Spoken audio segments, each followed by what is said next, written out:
Joshua Lane, member of the board of directors of Dr. Ann Wigmore's Hippocrates Health Institute, Josh Lane was part of the Dr. Ann Wigmore team that brought wheatgrass, sprouts, and raw foods to a worldwide audience. And now the host of Here's to Your Health on LA Talk Live, Joshua Lane.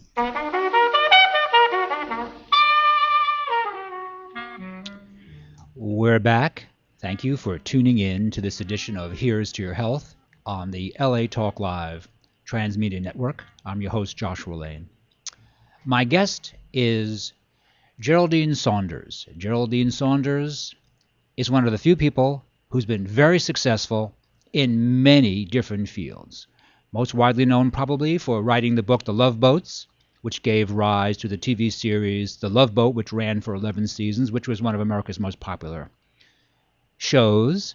And also Jeraldine, this is a wellness show, wrote a book on hypoglycemia with Dr. Harvey Ross that was published in 1980, which is one of the first and most important books on hypoglycemia, which I actually remember reading in the early 80s. And that book had a lot of influence. And if that wasn't enough, Jeraldine was also married to the astrologer Sidney Omar and continues to write Sidney Omar's astrological column worldwide. Jeraldine Saunders, welcome to Here's to Your Health. Thank you for having me. Yes, I'm thrilled to have you here. You've been a guest before. Also, I failed to mention this. As a young woman, you were a fashion model. You worked for Mr. Blackwell. Was it Norman Hartnell? What was the name of the other? Hartnell. Hartnell, who was a designer for Queen Elizabeth. Queen Elizabeth, that's right. And so you've been working your entire life and had enormous success your entire life, which is very interesting. And you were the first female cruise director, too. Yes. What year was that?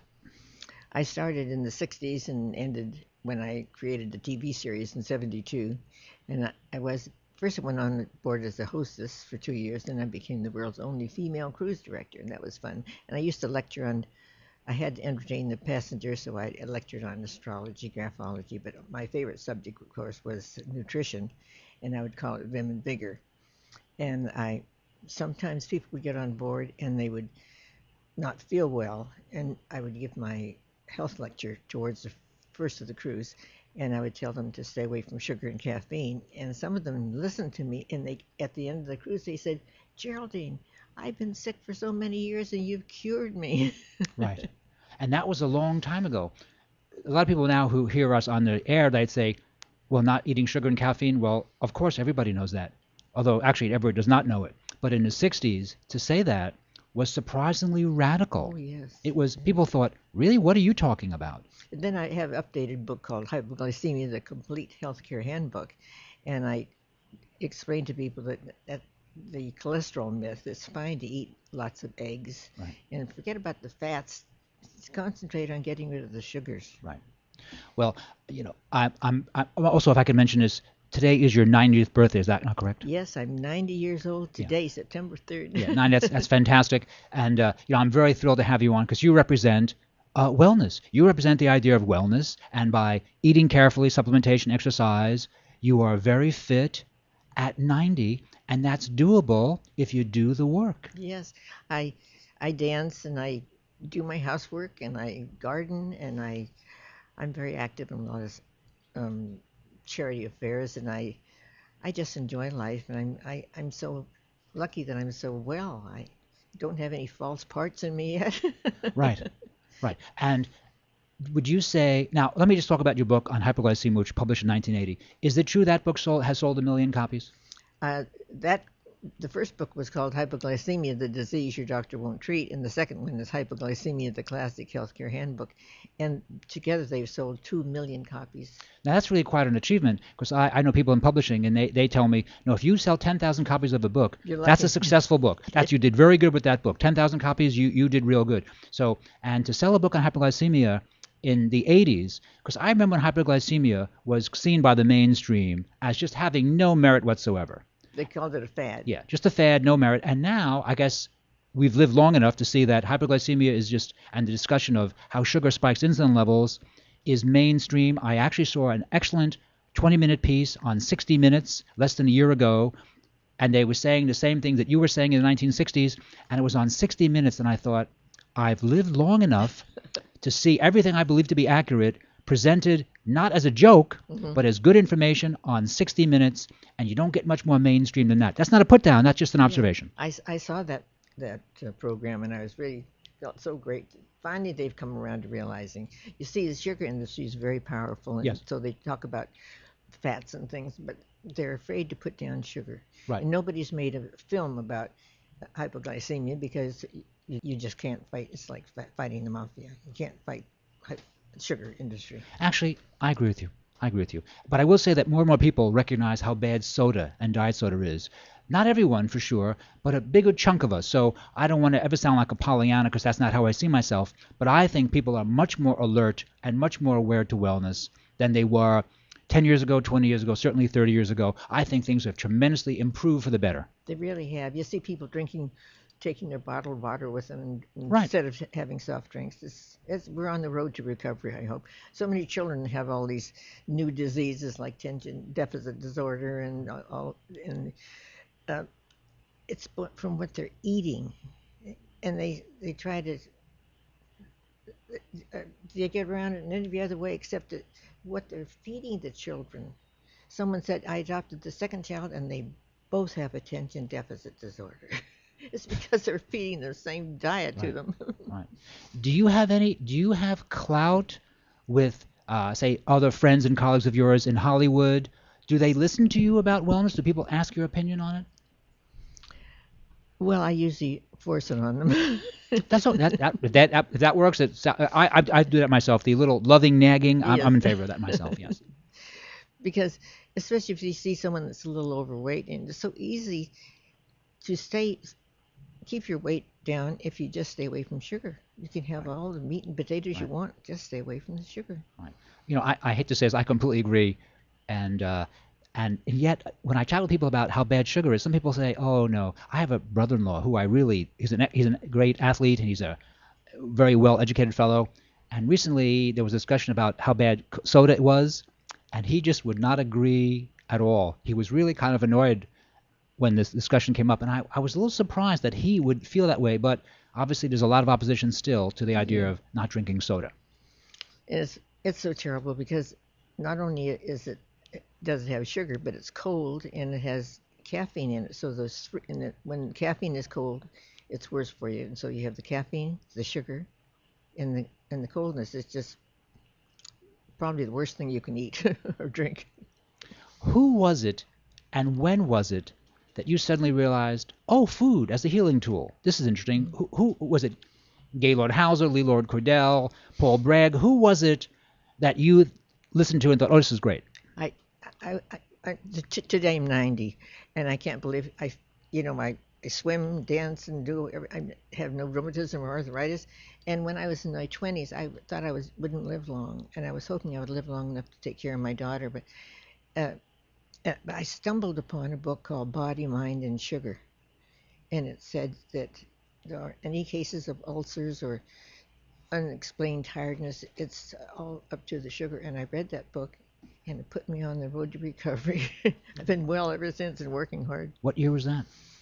It must have been, let's see, I guess I was only in my 20s, so I was born in 1923. Can you imagine anyone being born that long ago? Yes, I can, actually. Yes, I can. Yes, I can. Really. Uh-huh.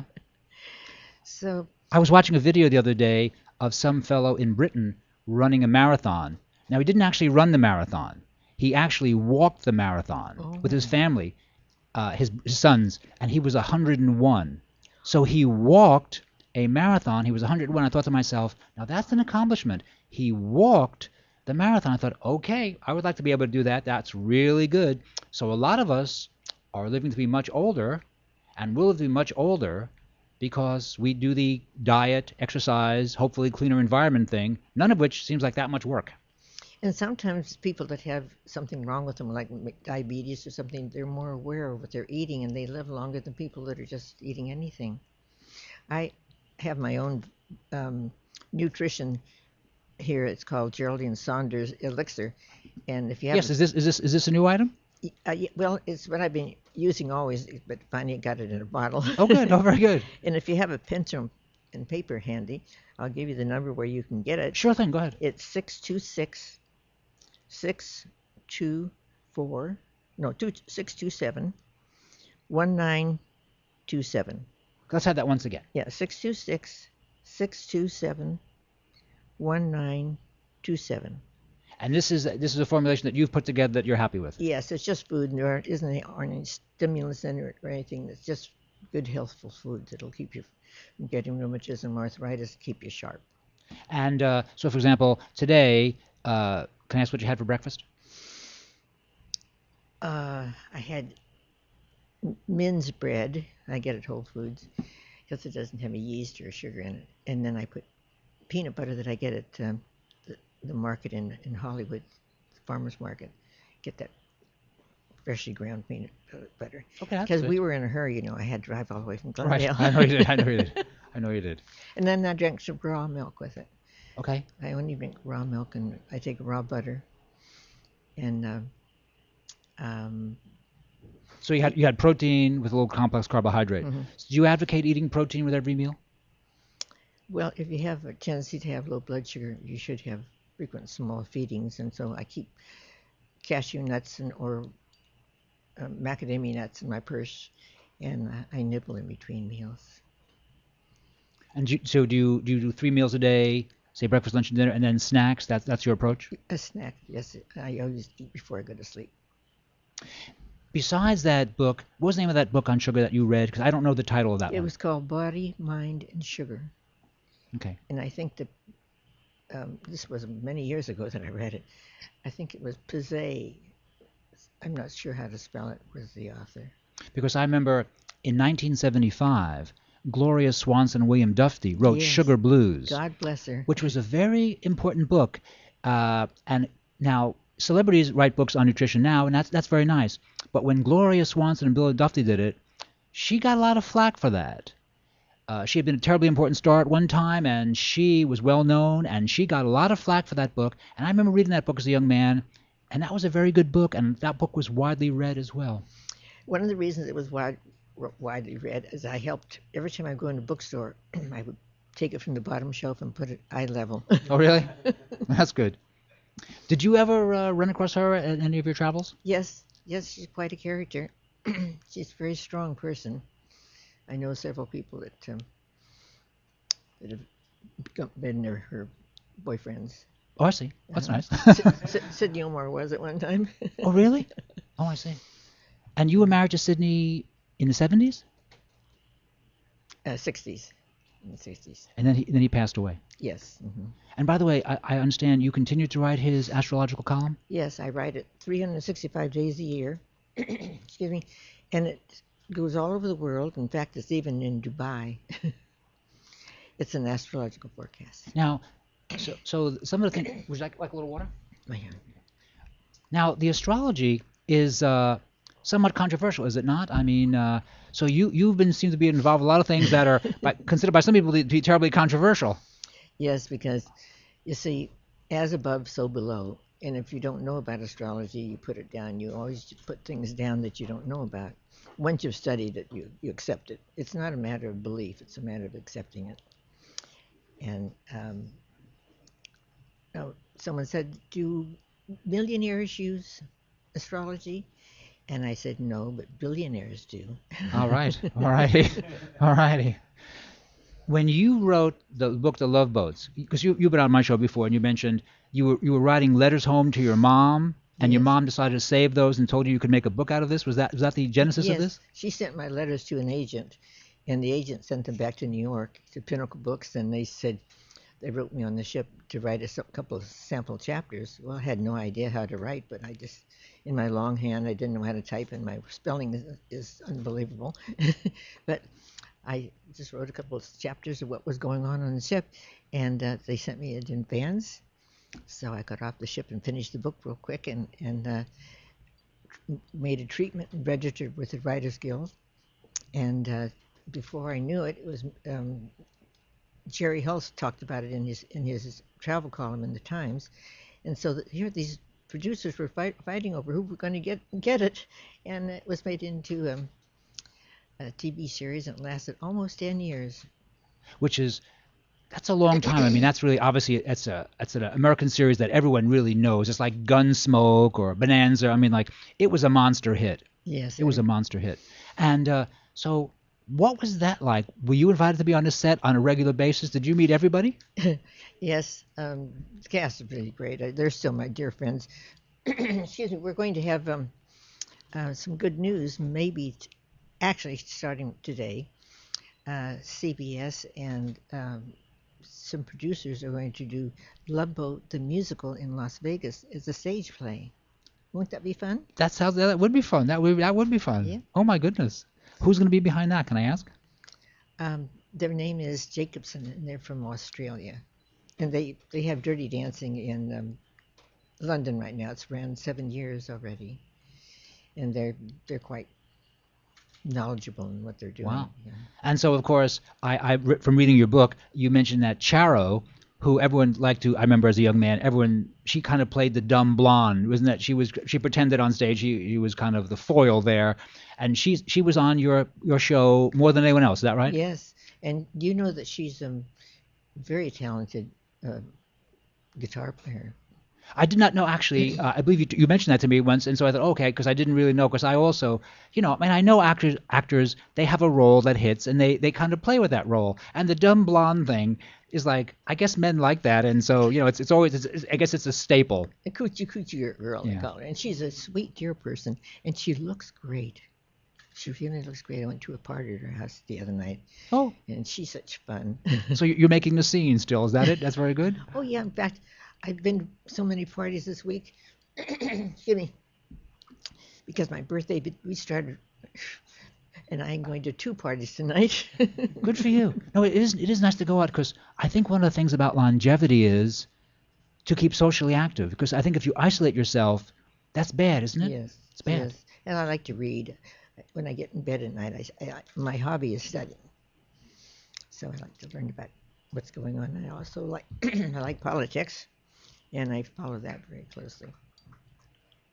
On nutrition now, obviously we all know much more in 2013 than we knew, say, in 1960 or 1970 or 1980.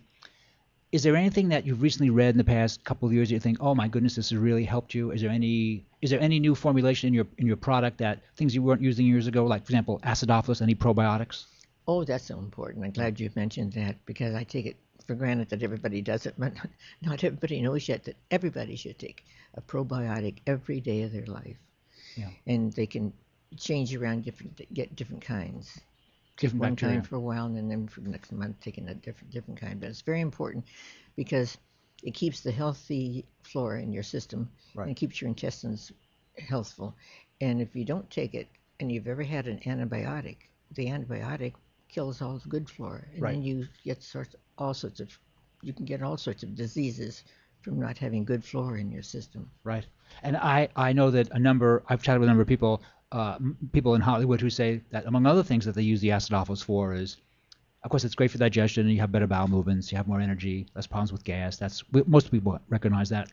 But also, it seems to be very good for the skin, because many of our skin issues are digestive in origin. And so by taking a good probiotic over a 4, 5, 6 week period, it makes the skin lovelier. And I've actually found that to be true, because I find those with people with skin issues, I'm in that category, kind of the prone to skin issues thing, that the probiotics has been a tremendous help for me. Of course, I'm a careful eater anyway, but still the probiotics have really made a significant improvement. Well, you certainly look healthy, and your colors look good. Thank you. And on top of that, you're handsome. Get a little sun. Thank you. I get a little sun, and the sun always helps me too, really. Yeah. So on the hypoglycemia issue, do you write on that now? Do you write on sugar issues? And have you done anything when you do astrology? Do you focus on wellness in astrology because you have a personal interest in that, or? Well, we found through empirical observation that people born on the 6th, the 15th, or the 24th of any month have a tendency not to be able to metabolize refined carbohydrates as other people. But I lecture on ships. I have 11 lectures on 11 different subjects. And I lecture on ships. I lecture on astrology, graphology, numerology, palmistry, nutrition, and positive thinking. Are you still doing that currently? Yes. Mm-hmm. Oh my goodness. Yeah. How do they bill you? The Love Boat lady. I give that talk first. And everybody knows the words when I'm finished speaking, they all sing the theme from the Love Boat. They all know the words. Yeah, because it's kind of really like, the Dick Van Dyke Show and other shows. I mean, people just like the show. People like it. It's fun. I just read Dick Van Dyke's poem the other night. Really? Saturday night. Well, he almost set himself on fire in that car, didn't he? That was Yes. kind of funny. Not funny, but I mean, just interesting. Buddy Hackett's widow gives a party once a year, and she has me come and gives me a nice big fat check. And I read her celebrities. She has about 150 celebrities there, and I read their poems. It's interesting because I see so many lucky poems and such creativity. And Dick Van Dyke always has something funny to say to me. I was telling him the importance of not having milk homogenized, and I said, you must get raw milk. Oh, he said, yes, I use raw milk, but it spoils so quickly I have to drink it on the way home. Yeah, I saw him the other day when he set his Jaguar on fire, and they interviewed him, and I thought, and he's 87, and after all, it's pretty shocking to be in a car that's burning. It can't be a lot of laughs, and to be pulled out of the car successfully.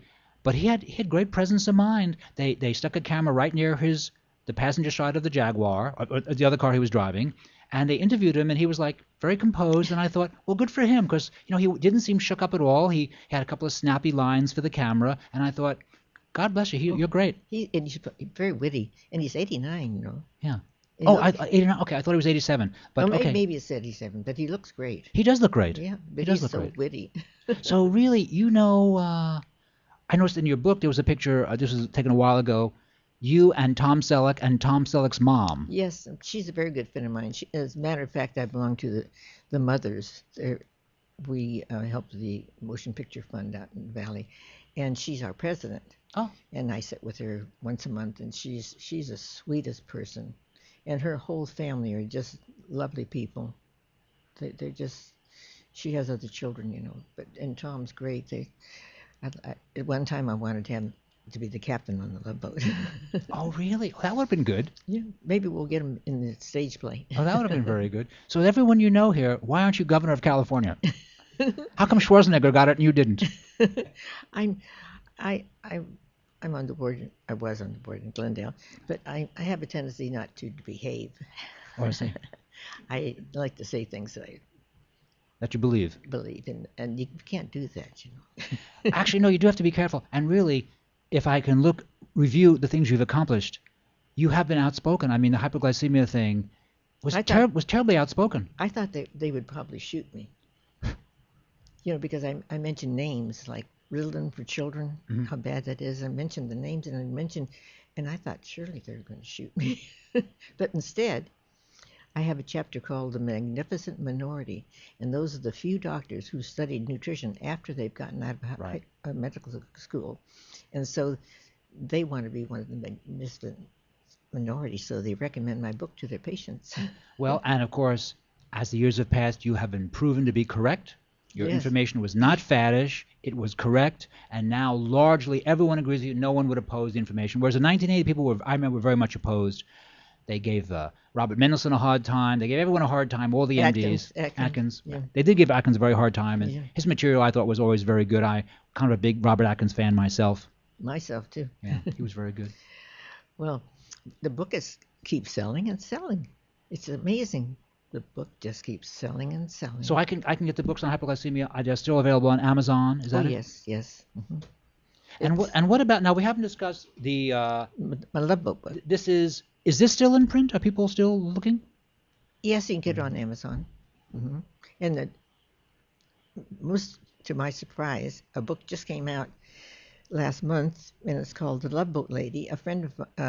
She's a friend of mine now, but I didn't know her, and she came over and wanted to do my biography. And so the Love Boat books is my autobiography, but The Love Boat Lady is a biography by Sheila Farrell Murray, and it has a lot of colored pictures in there of my own collection that never been seen before with a lot of celebrities. And she's a great writer, and she got my secrets out of me. I don't know how she did it, but anyway, it's a very interesting story about my life. It was very much fun. I noticed a couple of nice shots of you with Angie Dickinson. Oh, she's a sweet person. Angie Dickinson. She's not had an easy life. Her sister, I think, has multiple sclerosis, and she had trouble with her daughter. And so she's not had an easy life, but she's a very dear, sweet person, very bright, very smart. Yeah, I know that she still lives in Malibu. Yes. In Jefferson. I'm not sure that she's worked recently, but I know she was policewoman. She had a big series, Yes. and before that in the 50s and 60s, or maybe just the 60s, she was very popular. And she went with Was it Frank Sinatra? Joe Kennedy. Oh, really? and I see. And I did not think, know that. I think JFK, but she never would talk about it, Oh my goodness. But I've been to so many parties with her that I know it. Well, thank you. That's good. God, thank you. I did not know that. Thank you for breaking that on my show. Geraldine, I appreciate that very much. Okay, that's very good. And so you're going to 2 parties tonight. Yes, I'm going to one at my nephew's house, and then some people didn't want to drive that far, so they said, "Well, we'll come by your house after that one's over at 10 o'clock, and we want to bring a cake and ice cream over, some flowers." So I'm going to have a lot of cake and ice cream today. Well, that's good. And how often are you out on the cruise ships doing lectures? About 4 times a year. You go out for like a couple of weeks at a time? I say on the last one I went on was, I think it was like 15 days. Oh, good for you. And because I lecture on so many subjects that they don't have to give up a lot of cabins. The most expensive thing on a ship is the space. So one person that can give 11 lectures on 11 different subjects they like, because it doesn't take up much room. Okay, that's very cool. Okay, so, and what are you working on in the future? Are you working on any new books? Are you working on a screenplay? What are you working on? Well, I'm busy with doing a play now. Oh, really? The play's going to be about my life. Ah. The Love Boat Lady. Oh, I see. Oh, that's very nice. Oh, my goodness. Oh. So who's going to play you? Well, I haven't thought about that. Or they're going to have you play you at 3 different ages. Is that it? They're going to. Have you any suggestions? I don't know. I'm kind of a Cameron Diaz fan. I don't know. Cameron Diaz. I don't know if she's available. Oh, she would be good. She would be good. Yeah. I like her. Yeah. Athletic and looks great, and Yeah. And successful. Yeah. So that's just a thought there. Cameron Diaz. I like Cameron Diaz. And the right age too. Yeah. Yeah, right. Very good. I'm so glad I asked you that question. Thank you. Thank you very much. If you ever have a meeting with her, maybe you'll get me a photo, and that'd be nice. I'd be happy, really. Well, Jeraldine Saunders, it's been a pleasure having you on the show. I really appreciate it. I'd like to once again wish you a happy 90th birthday, and I appreciate you being on the show. Thank you. May I mention the number of if they want to get Please, my go ahead. Yeah, elixir? Sure. Yeah. It's 626-627-1927. Okay, once you get that, just once again. Yeah, 626-627-1927. And it's amazing. It's so natural. It's just natural food. It's a formulation that you are using and you're happy with, that you formulated yourself. Yes. That's great. I want to thank you for having me today. It's my pleasure. My pleasure. Thank you. I appreciate you being on. You've been listening to Here's to Your Health on the LA Talk Live television network. I'm your host, Josh Lane. We're going to take a short break, and we'll be right back after these important messages.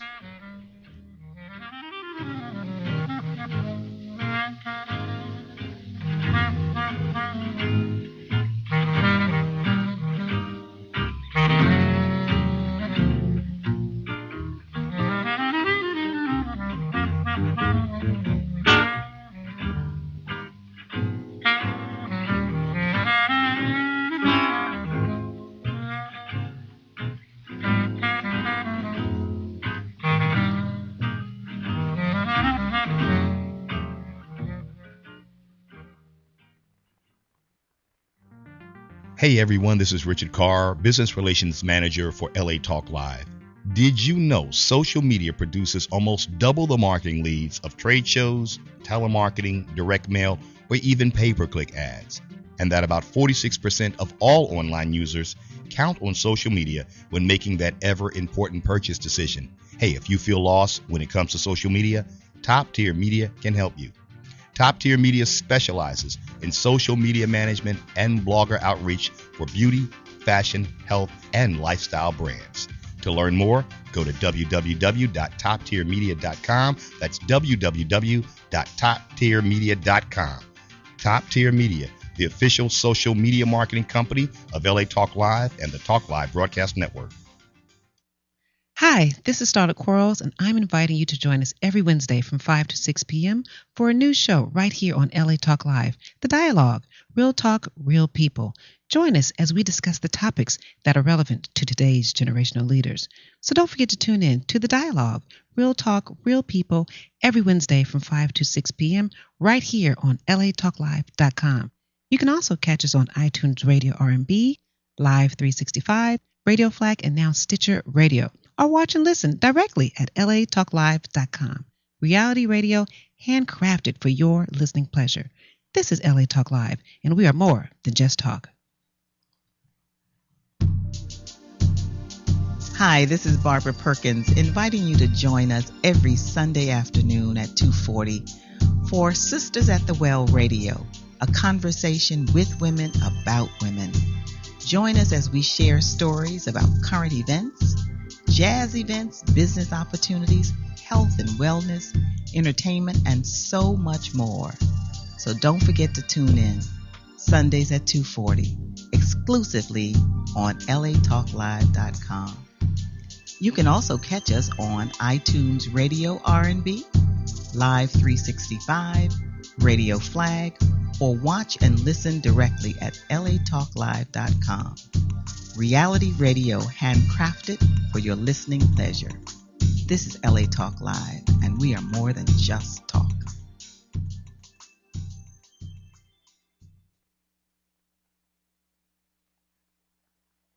Joshua Lane, member of the board of directors of Dr. Ann Wigmore's Hippocrates Health Institute, Josh Lane was part of the Dr. Ann Wigmore team that brought wheatgrass, sprouts, and raw foods to a worldwide audience. And now the host of Here's to Your Health on LA Talk Live, Joshua Lane. We're back. Thank you for tuning in to this edition of Here's to Your Health on the LA Talk Live television network. I'm your host, Josh Lane. My next guest, you've seen her recently in Sofia Coppola's The Bling Ring, and did a nice job in that. I actually liked that movie. I did too. It was very stylish and fun. And Living with Ed, your husband Ed Begley. Yes, indeed. That was fun. A green, kind of a good cop, bad cop green thing going there, which was also fun. Yes. And you've worked widely, and also you were on Falcon Crest in the 80s. But Falcon now Crest. we're really going back. Falcon Crest, really. It's just nice American standard there. Yes. So, Rachelle, Carson, Begley, welcome to Here's to Your Health. Well, thank you for having me. Yeah, I'm happy to have you here. And, this is a wellness show, so the show you did with your husband Ed, it was a green show, right. And I guess really to give it, I don't want to put words in your mouth, to give it a certain structure, you pretended that you thought it was foolishness, and I kind of thought that was kind of a good. I thought that was a good point, Andre, actually. Right. Well, there has to be some conflict, otherwise, it's not going to be on television. Right. But it wasn't such a pretend in that, Ed is so committed and I want to say extreme, but he is more committed than anyone else I know. So living that way always has challenges. And I'm not like your previous guest about sugar. I wish I was off sugar. I aspire to be all these things, but when it comes, I'm like every other person. Do I really have to go that far? Do I really have to, take the bus instead of drive a car? All of those things that the normal, I say normal, maybe one day it won't be the norm. Maybe one day that we will make these other choices. But for today, our creature comforts sort of rule us, or let me just speak for myself. They have tended to rule me. So it was a real conflict. It was real. I wasn't as extreme as some days I would be, pretending. Yes, I would, exaggerate. If it was a rainwater catchment bucket that was orange. Yeah, the rainwater segment, that was very cute. Because I remember seeing that one. I thought to myself, okay, I thought that was a good premise. I did like the good cop, bad cop thing because I really thought it gave Ed a chance to kind of explain why this is valuable. And one thing I'll say about Ed, very few performers have really made the jump to be spokespeople for a certain idea as successfully as Ed Begley Jr. I mean, people don't think, oh, Ed, he's just a poser. No one says that about. No, everyone thinks, oh no, listen. And also, it's 2013, so the ideas that Ed's been promoting now for the past 20 years, they're largely accepted by everyone. People don't think, 40 he's years. People don't think he's a flake. He's not seen by anyone as a flake. Not at all. No. They really do see him ride his bicycle to an event or take the subway. He's not just taking pretending to take the subway and getting in a limo. I mean, that's not happening. Right. No, he's really doing it. Like, as a matter of fact, I dropped him off. He was getting his electric car charged, and I dropped him off on the way here because he was going to take the bus, but I was going in the direction. So I said, might as well save the $2. Well, I guess that was wise of you, also saving money. And I was up in Ventura once at a street fair, and a little wellness street fair or something in Ventura, and there was Ed Begley walking around, and I thought to myself, there's Ed Begley walking around, and I thought that was actually very kind of cool. He was touting, I forget what he was touting, but he was really very passionate about it. I thought, hey, it's Ed Begley, and I recognize Ed Begley. Might have been our cleaning product. Was it a product? Oh, actually, it may have been the cleaning product. That's right. Mm-hmm. That's right. And by the way, how is that doing? It's doing well. It's in a few local markets, and I think it's right on the country. We don't. Someone else took that over. Begley's Earth-Friendly products. We also have a drink called Begley's and Bills, which is a non-caloric, no zero on the glycemic, no sugar, stevia and erythritol. No sugar. Good for you. Yeah. So it is a soda, but it's a good soda. It is an organic. Now, stevia is great. Yeah. So it is an alternative soda. Well, the last guest, Jeraldine Saunders, again, she celebrated her 90th birthday today. Amazing. And that's the interesting thing is when you and Jeraldine, it's not really discipline. It's information, really, and then experience. So Jeraldine doesn't eat any processed sugar. And really, from my perspective, not eating processed sugar is the smartest thing we can do at any age for health and longevity. It's so simple, like everything else, after you know it. After you know it, it's simple. I think you have to experience the good effects of it because I think, well, at least I'll speak for myself. I was raised in Atlanta, Georgia with Coca-Cola literally in my baby bottle. So it is so addictive. It should be, someone was saying this the other day, it should be regulated like alcohol because it's that addictive. Right. And I happen to have, I had to get off artificial sweeteners, sweet and low, and horrible things like that. And I went back to sugar because I thought that was the lesser of the two evils. But what I'm finding is sugar wants more sugar. So the more that when I have it, it just wants more. Right. So yes. It throws your sugar out of balance, right? There should be a rehab for sugar. So what about your hubby? Is he eating sugar? Or is he eating protein? Or is he eating tempeh or tofu? What's your hubby eating? Is he vegan? He's vegan. He is a vegan. I wish he wasn't. I wish he did eat organic meat, but he does it for political reasons, and he feels good. He's never sick, so good for him. Right. And so you eat carefully, but you choose not to be a vegan. Right. Is that right? I do eat pretty carefully, yes, but I choose not. That is entirely too difficult for me. I aspire. I was vegetarian for a long time. I'm now in the post-vegetarian phase of my life, and I'm happily so, frankly. So I think you have to do what feels good, right? And I do cut down. I eat meat very infrequently. I try to eat well, but I do know that sugar is definitely my weakness. So, right. And how long has hubby been vegetarian or vegan? He's probably, I think he's been off red meat since 1970, and so he's been off about 25 years. So, and he feels good. It works for him. Right. But he, there was a time when he did go back eating salmon, and the salmon because he started craving the salmon. Right. And he ate it, and then there was a time when he said that's enough, and he stopped eating it, and he was fine. Right. And never ate it again. The one thing I will say, having been vegetarian for a very long time and not being vegetarian now, is as soon as I started eating salmon right away, something I'd known for 10 years before I stopped being vegetarian, my blood sugar was immediately better.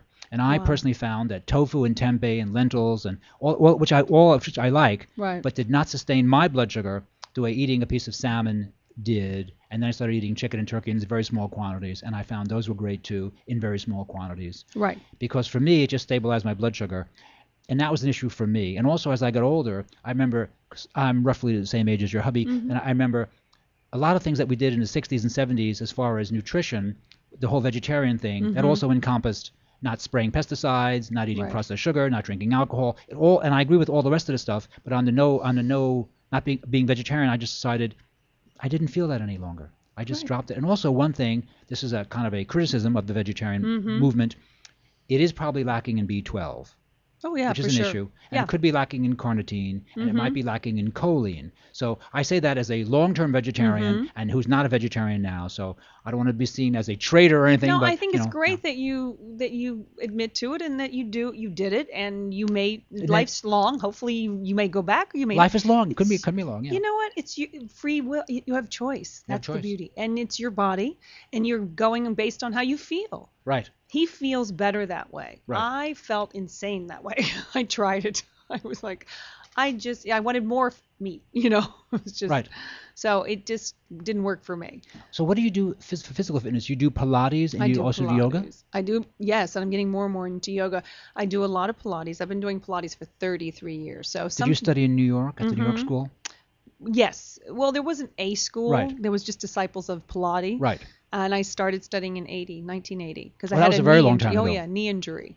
So I did what all the other dancers were doing at that time, that knew about it. Were going to these little small studios in New York and people's homes and things on the Upper West Side, and studied this bizarre technique that only dancers and only like really cool people knew about. No, for sure. No, I got you. Yeah. And so you trained as an actor or as a dancer at first? No, I trained as an actor, but I danced briefly and blew out my knee. One, because I had very poor training, and for a lot of reasons, but just genetics and stuff.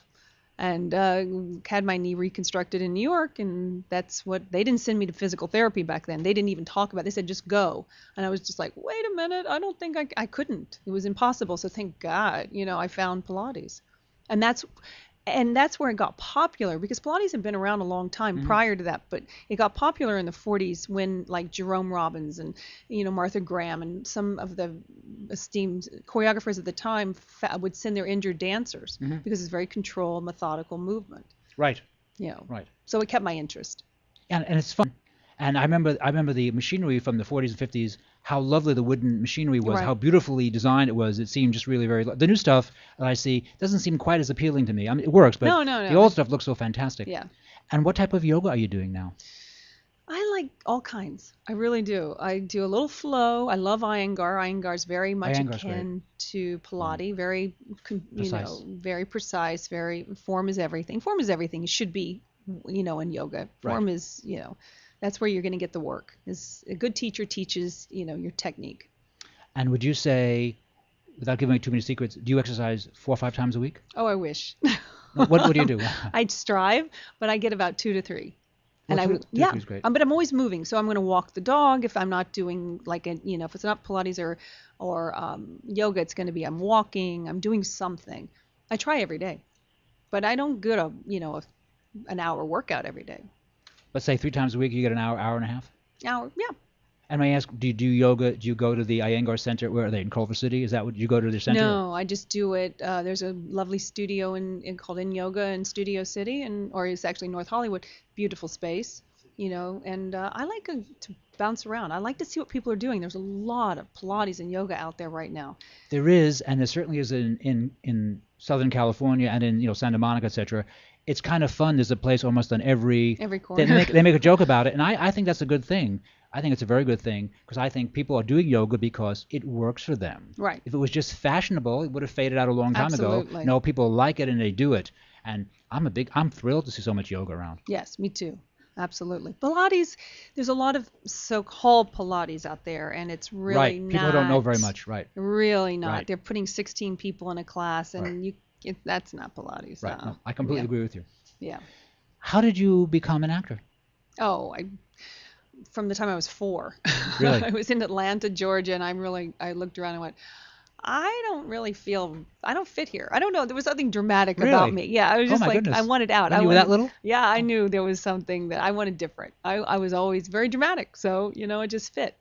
And so one day I made a lot of weird faces and tried to make people laugh all the time. And someone said, you should be an actress. And I thought, oh my God, they looked into my soul and saw what I should be. And I thought, and I was on a school bus, and I think I was in 3rd grade.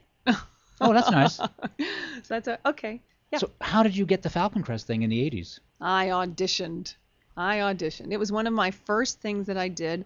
I'd come out from New York, and I had done a part was written for me on another show, and that's how I got my SAG card. And then I was lucky enough to go in and audition for it, and I booked it, and then, and I worked, and then I moved to Canada, and I've sort of interrupted my career many times, and but I've always worked, despite myself. But I took, the time when I was teaching Pilates, Oh, you're teaching Pilates. Are you teaching now, by the way? I do. I teach a little bit.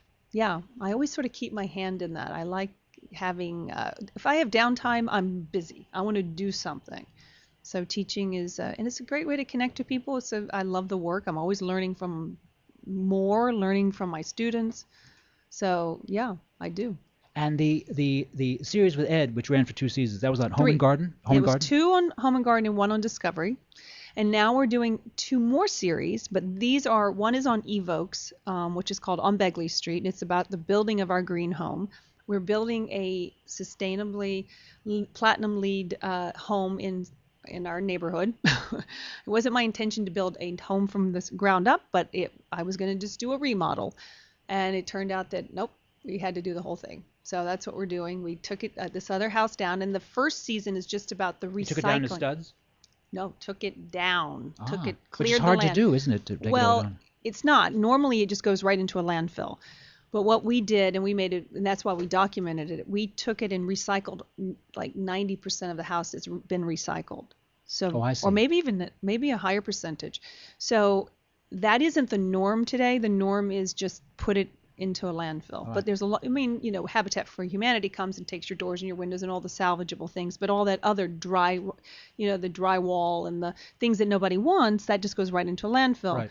But this company, IRS, came and they took the house and recycled, the metal, and took the drywall and did all of that. So it was, and we documented, and that's the beginning of our series.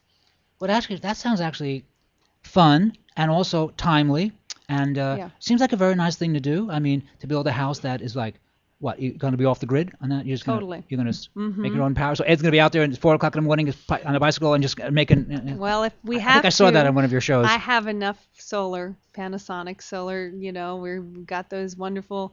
I think we have enough. Our house. The only reason he would do that, the other house, because there was shading from the neighbors and the trees, but we don't have that problem now. So we've designed it to be completely off the grid. Well, see, what'll happen when you're 90, Right. when you're 90, and you tell people, oh, yeah, we went off the grid, and people say, well, so what? Everyone else is doing that. See, but Right. you say, yeah, but we did it then. You're doing it 30 years later. We did it then. So it's nice. It's nice that your stuff is not just fashionable, No. because then it fades away. No, the stuff has merit to it, Right. and so people eventually pick up on it. So it's very nice to be in the vanguard. And I believe there actually is a vanguard. There is a vanguard. Some people talk about the whole idea of, a cultural elite. Mm-hmm. And to some extent, the people in the environmental movement, I think, represent a certain cultural elite. Some people say that these days there is no avant-garde. There may have been avant-garde in the 20s, 30s, 40s, 50s, but now people say, no, too many of us are well-educated, too many of us are well-traveled, too many of us have this information, so there is no particular avant-garde. And maybe, I don't know. Right. But certainly there are people who are progressive in cultural ideas, which I think are somewhat important and possibly somewhat avant-garde because they are progressive. I totally agree. Yeah. I've always wanted to be avant-garde, so I'm glad you've deemed it so. Because it's nice, if your ideas are good, they're picked up. Otherwise, they're just fashionable, like, bell bottoms that we wore in the 60s or whatever, or the Afro haircuts or whatever. I'm not making a big joke there, but in other words, some things are just fashionable and then they fade. Other things people pick up on, like the whole environmental movement. I remember 1970 watching Earth Day TV announcers mocking it as though like little scummy people are doing this. I remember thinking to myself, gee, I don't feel that way about it. But I remember these newscasters were thinking, this is just riffraff doing this. And I thought, oh, okay. Right. So things have changed nicely. They've changed slowly. I think that the world will wake us up, and it is happening. It's happening. And, California has a big problem with water. We have a problem. So one of the things that we added in this house and we documented is a rainwater catchment. We have a 10,000 gallon rainwater catchment now. Before on Living with Ed, we had a little barrel. Now I have a 10,000 gallon submarine buried underneath. So you could have pool parties. Is that it? Yeah, this is good. If you want water, come to my house. That's right. Well, thank you for being on. I very much appreciate it. Before you run off, what are you working on now? Well, these 2 series. One is Our Greenhouse. And that'll be out when? on Bite Size Entertainment. That should be out within a month. And the other is launching on September 15th on Evokes Television, which is an online network dedicated to more progressive, sustainable programming. So it's right up your alley. And it is online. And they're launching their whole new. It's very modern. It's very modern. It's very modern. So the wave of the future, I'm hoping. Well, Rachelle, thank you for being on. Yes, thank you for having me. Rachelle Carson Begley, our guest. We're going to take a very short break. You've been listening to Here's to Your Health on the LA Talk Live television network. We'll be right back after these important messages.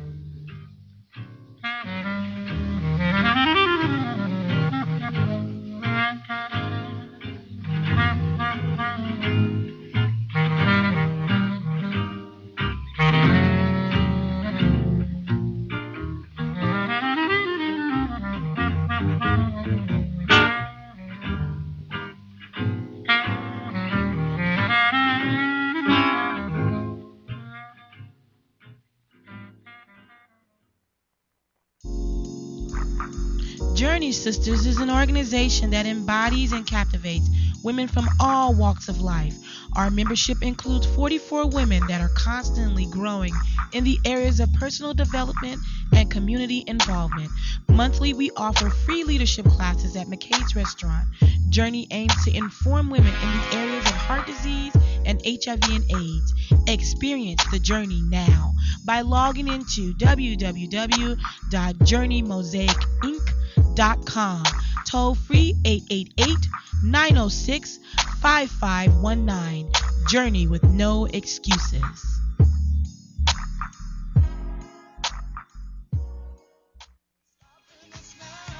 Hi, this is Susan Levin, owner and founder of Speaker Services, inviting you to join me and co-host Jean Noel Bassiar on Monday evenings, 5 p.m. Pacific, for our new show, Talk Up Your Business, Speak Your Way to More Profits. We'll be talking to you about how to use your expertise to grow your business or service through speaking. Our expert speakers and author guests will share their stories and success secrets with you.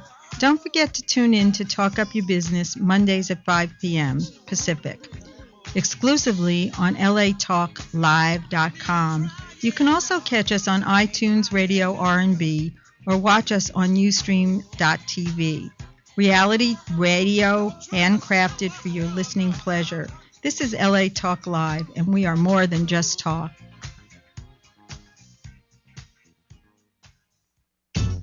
Hi, this is Elena, inviting you to join me every Wednesday at noon for Elena's Beauty Talk and more, exclusively on LA Talk Live. You can also catch us on iTunes Radio, R&B, or watch us on Ustream.tv. Reality radio, handcrafted for your listening pleasure. This is LA Talk Live, and we are more than just talk. Joshua Lane, member of the board of directors of Dr. Ann Wigmore's Hippocrates Health Institute, Josh Lane was part of the Dr. Ann Wigmore team that brought wheatgrass, sprouts, and raw foods to a worldwide audience. And now the host of Here's to Your Health on LA Talk Live, Joshua Lane.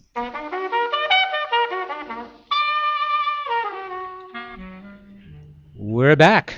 Thank you for tuning in to this edition of Here's to Your Health on the LA Talk Live television network. I'm your host, Joshua Lane. My next guest, Christina from Drink Me Raw Juices, has been on my show before. And Christina has a remarkable story and remarkable, excellent juice products. A lot of people drink juice products today, which is a good thing. It just wasn't happening 10 years ago, and now it is happening on a large scale.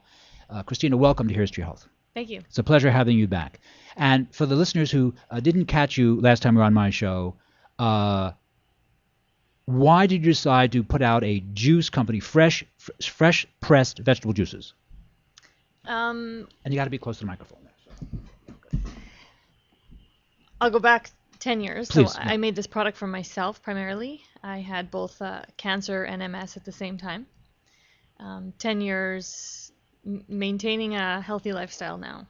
10 years, good for you. Yes. And you were suddenly diagnosed with cancer just out of the blue. You just thought, I don't feel good, and you went to the doctor? I was diagnosed with MS first, and that was something that was tangible because my eyes were pointing that way. they were pointing in. One was pointing left, one was pointing right. All of us, just one day out of the blue, this happened. Yeah. Yes. It started getting blurry, and then I started seeing 4 images of everything, and then it was completely I couldn't open my eyes. And it stayed that way for about 4 weeks. Mm-hmm. I had high-dose steroids injected for 5 days straight. Didn't help. And then we knew it was neurological. It was very hard to pinpoint. It's a very hard disease to diagnose. Right. And you actually have to have 2 attacks to even start qualifying for some type of medication or to be diagnosed, essentially. So I had put it out of my head for quite some time, and then I found out that I had cancer. And just right, like a couple of months later? It was within 6 months, yes. But I was at that time 5 months pregnant with my son, and how I found out I had been on some thyroid medicine for a couple years. While it was spreading, nobody knew. And I went for a routine ultrasound, and that's where they found that there was the lumps had grown since the last time, and so it was. I had to go in for an emergency surgery to remove my thyroid. So, while you were then 5.5, 6 months pregnant. Yes. Mm-hmm. So that obviously must have been pretty stressful. Yes. Yeah. After they removed my thyroid, the cancer was in my voice box, voice nerve, trachea, pretty much everywhere. So after the baby was born, I had to have radiation pretty much immediately. And from there, that's when they found it in my lungs. And can I ask, and how old were you when all of a sudden the baby was born and then you had to have this radiation? How old were you then? Around 25, 26. Right. Now, you're from Winnipeg, are you not? Yes. Right. Now, you were on the show before, so do you feel now, based on what you know about wellness, what are the possible reasons why you, a healthy person, I'm assuming that as a young girl, I know you were a good student, correct? Yes. Yeah, so you were not a big partier, not a drinker, drugger, No. Okay, so why would someone such as yourself, who was careful, why do you think in retrospect you could have developed multiple sclerosis and or cancer? What are some of the triggers? Well, if I want to give you a straight answer, probably destiny. I was probably meant to do this and be here. Okay, no, I know enough to agree with that. Okay. Okay, I agree with that. And what about, is there anything environmentally in the Winnipeg area that you thought, man, in retrospect, that was probably a trigger? Could potentially? Well, from what I know about how disease starts and how you reverse it the same way that it gets there. And so from my philosophy, it's about what you eat, and it doesn't matter. I don't like labels on diseases. You can call it anything you want. It's toxins representing itself in a different form. I agree. Yeah. So very often, it's very common to hear, I have this type of cancer, and then you cut it out, and then you have a different type of a cancer. That's the same story, really. Right. It's just the toxins. Unless you change something, they're going to repeat themselves in a different way. Okay, I completely agree with that. And for the listeners, if you don't mind my asking you to repeat this, you have a brand new baby in the house. You have MS as a diagnosis. You're getting radiation, so it must have been a difficult period. What pushed you towards fresh vegetable juices and, from your perspective now, a better choices lifestyle-wise? I heard the story of Dr. Bernard Jensen. Oh, Jensen, right? Yes, he's great. And so, it's a pretty unbelievable story. Yeah. And so, I just decided that I was going to fix whatever I had. May I ask, did you bump into a book in the library? Did a friend say something? Did you see something on TV? What was their initial trigger? I went to a health seminar and heard about his story, and then I read his book, Come Alive. And in there it details his healing and his 60 days to basically climbing a mountain. Mm-hmm. And then after that, he was in a car accident and had paralysis and reversed that. So I found a parallel between he had cancer and then he had a neurological, and so did I. So there was, and he was 86 at the time. So there was nothing that I couldn't overcome. Good for you. Good for you.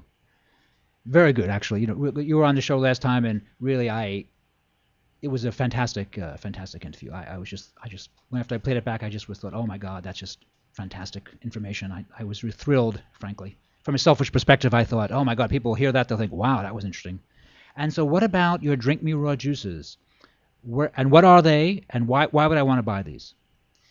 Well, primarily, and I'm going to correct you a little bit, because they're not a juice. Okay. And that's the difference between us and everything else that's on the market. Everything else on the market is cold-pressed juices, which are excellent, but on a cellular level, it doesn't do what I want it to do. All right. And that's because fiber has a good way of pulling toxins out of the body.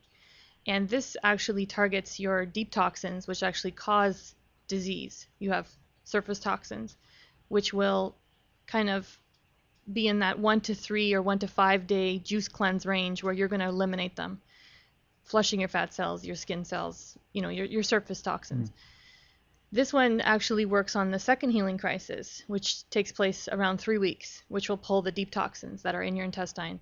And then when you pull those out, you can actually, your nutrition can go in faster, or your body's not fed the garbage anymore because your body's actually fed through your nutrition or through your intestine. So when there's a mucus lining in your intestine, you can't absorb anything nutritious. So you take a pill, it doesn't work. It's just going through you until you break down that lining.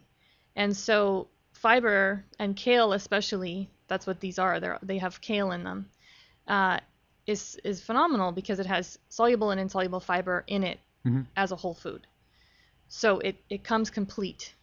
And so to juice it, you're taking away a complete whole food. And so we don't do that. Ribs and stems, everything goes in. We just wash it. So is this pressed? What is this? What's the process? I'm actually putting a new term on the market called cold blended. So it's like putting it in your, taking your fruits and vegetables and putting them in your Vitamix or your Blendtec or your high-powered blender or your NutriBullet. So you prefer now to with these blended juices because it contains all the pulp, etc. And so the earlier juicing, like from the Champion juicer or the Acme juicer or the Nowak, is the Nowak juicer an earlier model too? You kind of, this is better technology now or different technology? It's just different than juicing. Right. So it's where we're putting the whole food in. Juicing, you may juice 6 heads of kale and you may get half an ounce. Right. But it's the fiber that you throw away, and all of that you throw away, and unfortunately this always happens. That's always the good part. And so we don't throw anything away. You're actually eating it. And you have your own facility where you manufacture your own juice? We manufacture in Torrance. It's not our own facility. Our process is protected. Proprietary. Yes. And so it's a very unique process, but we actually monitor the temperature because enzymes and temperature are first and foremost number one when you're talking about nutrition, because if you remove those, again, you have a placebo. It's Gotcha. Not doing anything. I gotcha. Or you have to use enzymes in your body to digest it. And what kind of shelf life do we have on these? Or do you recommend that if you made it this morning that we should try to drink it this morning too? I mean, what's the shelf life? Well, ideally, you know what? Everybody, in an ideal world, nobody works and everybody has plenty of time to do, make every meal themselves. But from somebody that made every meal because there was nothing raw and available and nothing you could walk into a store and get when I was going down this path, it's incredibly, and this is why I made it for myself, it's incredibly time consuming and right. And I was finding that I would get to the end of the day and time was a factor, and my health didn't care that I didn't have any time. Right. Yeah, good for you. Yeah, I have an old Acme at home, which I've had forever, and I'll probably have it forever, and it certainly works fine. But it is a commitment of time when you make juice. Carrot, kale, carrot, parsley. It's like it takes a long time to make that juice and clean that juicer up, So, but it is fun. It is fun. Where can I get your juices? In Southern California, Whole Foods Market. Okay, so you crack the Whole Foods, because Whole Foods is very careful what they pick up. So that shows that they feel that yours is really a quality product.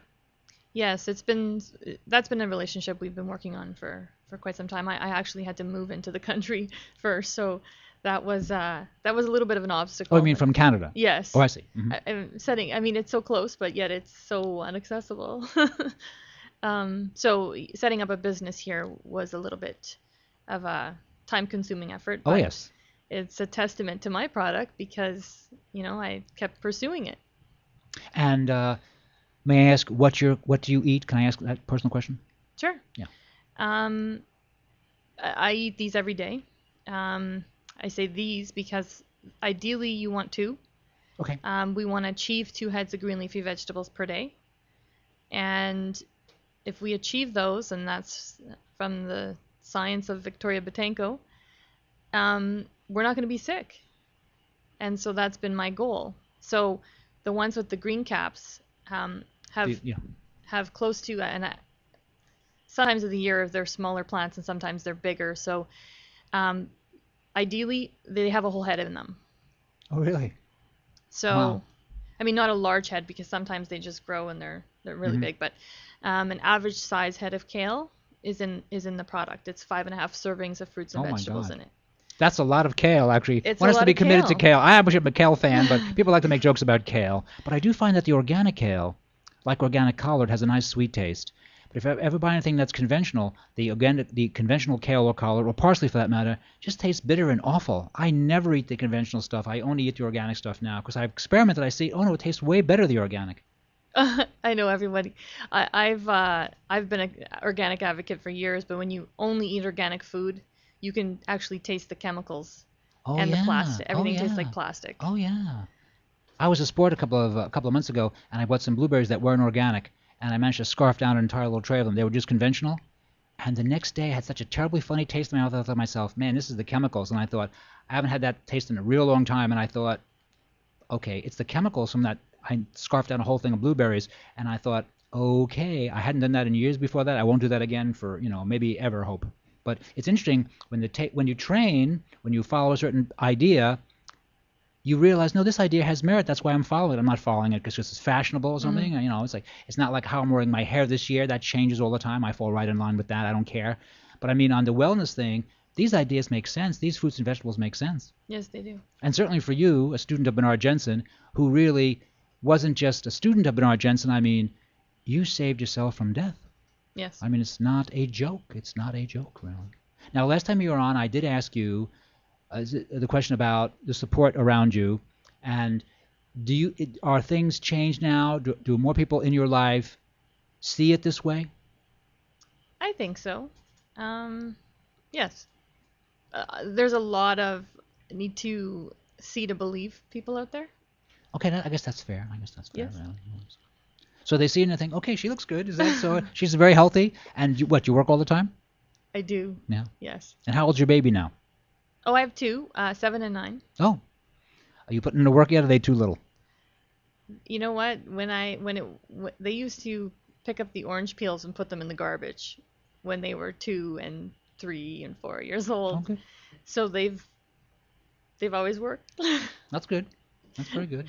But they've always drank this since that was their first food. So the children then are very healthy? Yes. Okay, good.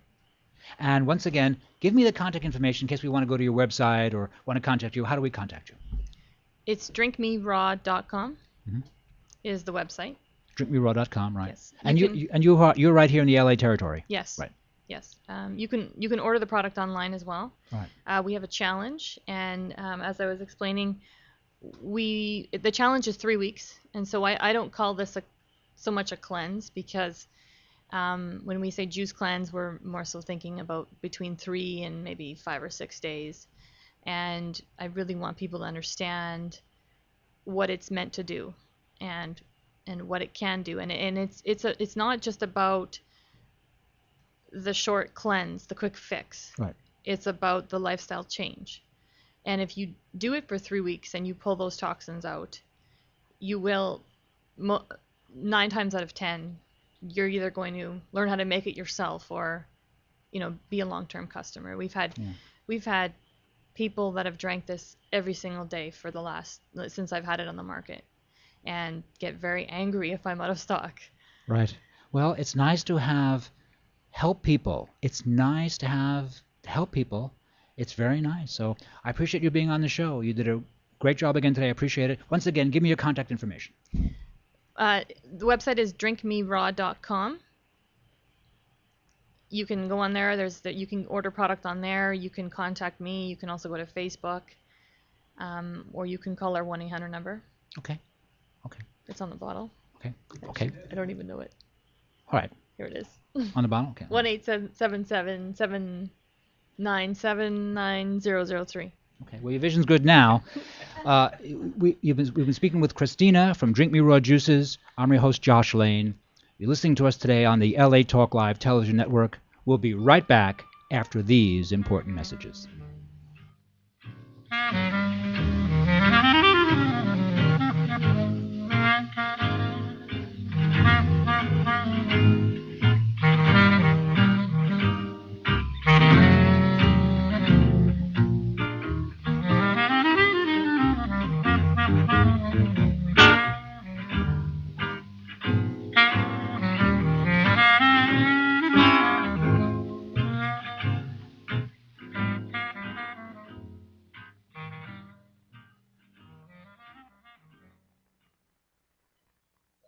Hi, this is Dr. Levi, your fitness doctor, making a personal house call, inviting you to join me Wednesday at 10 a.m. Pacific for my all-new show, The Dr. Levi Show.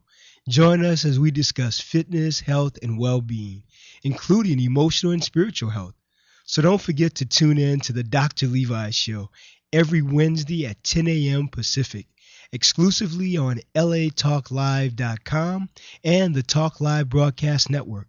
You can also catch us on iTunes, Radio R&B, or watch us on Ustream.tv, or catch us on the Live 365 network, and now on Radio Flag and Stitcher Radio. Reality radio handcrafted for your listening pleasure.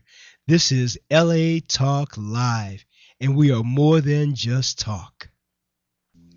Hi, I'm Ro Williams, and I would like to invite you to join GospelRhythms.com every Sunday at 4 p.m. Pacific Standard Time, 7 p.m. Eastern Standard Time for our show, GospelRhythms.com Talk Live Radio. Join us as we celebrate Christians around the world in all genres of entertainment, as well as highlight interest stories on men and women who are making a difference and impacting their community. So don't forget to tune in to GospelRhythms.com Talk Live Radio, exclusively on LaTalkLive.com. You can also catch us on iTunes under R&B or watch us live on Ustream TV. We are reality radio, handcrafted for your listening pleasure. This is GospelRhythms.com Talk Live Radio on LaTalkLive.com. We're more than just talk. We're heaven's party here on earth. Joshua Lane, member of the board of directors of Dr. Ann Wigmore's Hippocrates Health Institute, Josh Lane was part of the Dr. Ann Wigmore team that brought wheatgrass, sprouts, and raw foods to a worldwide audience.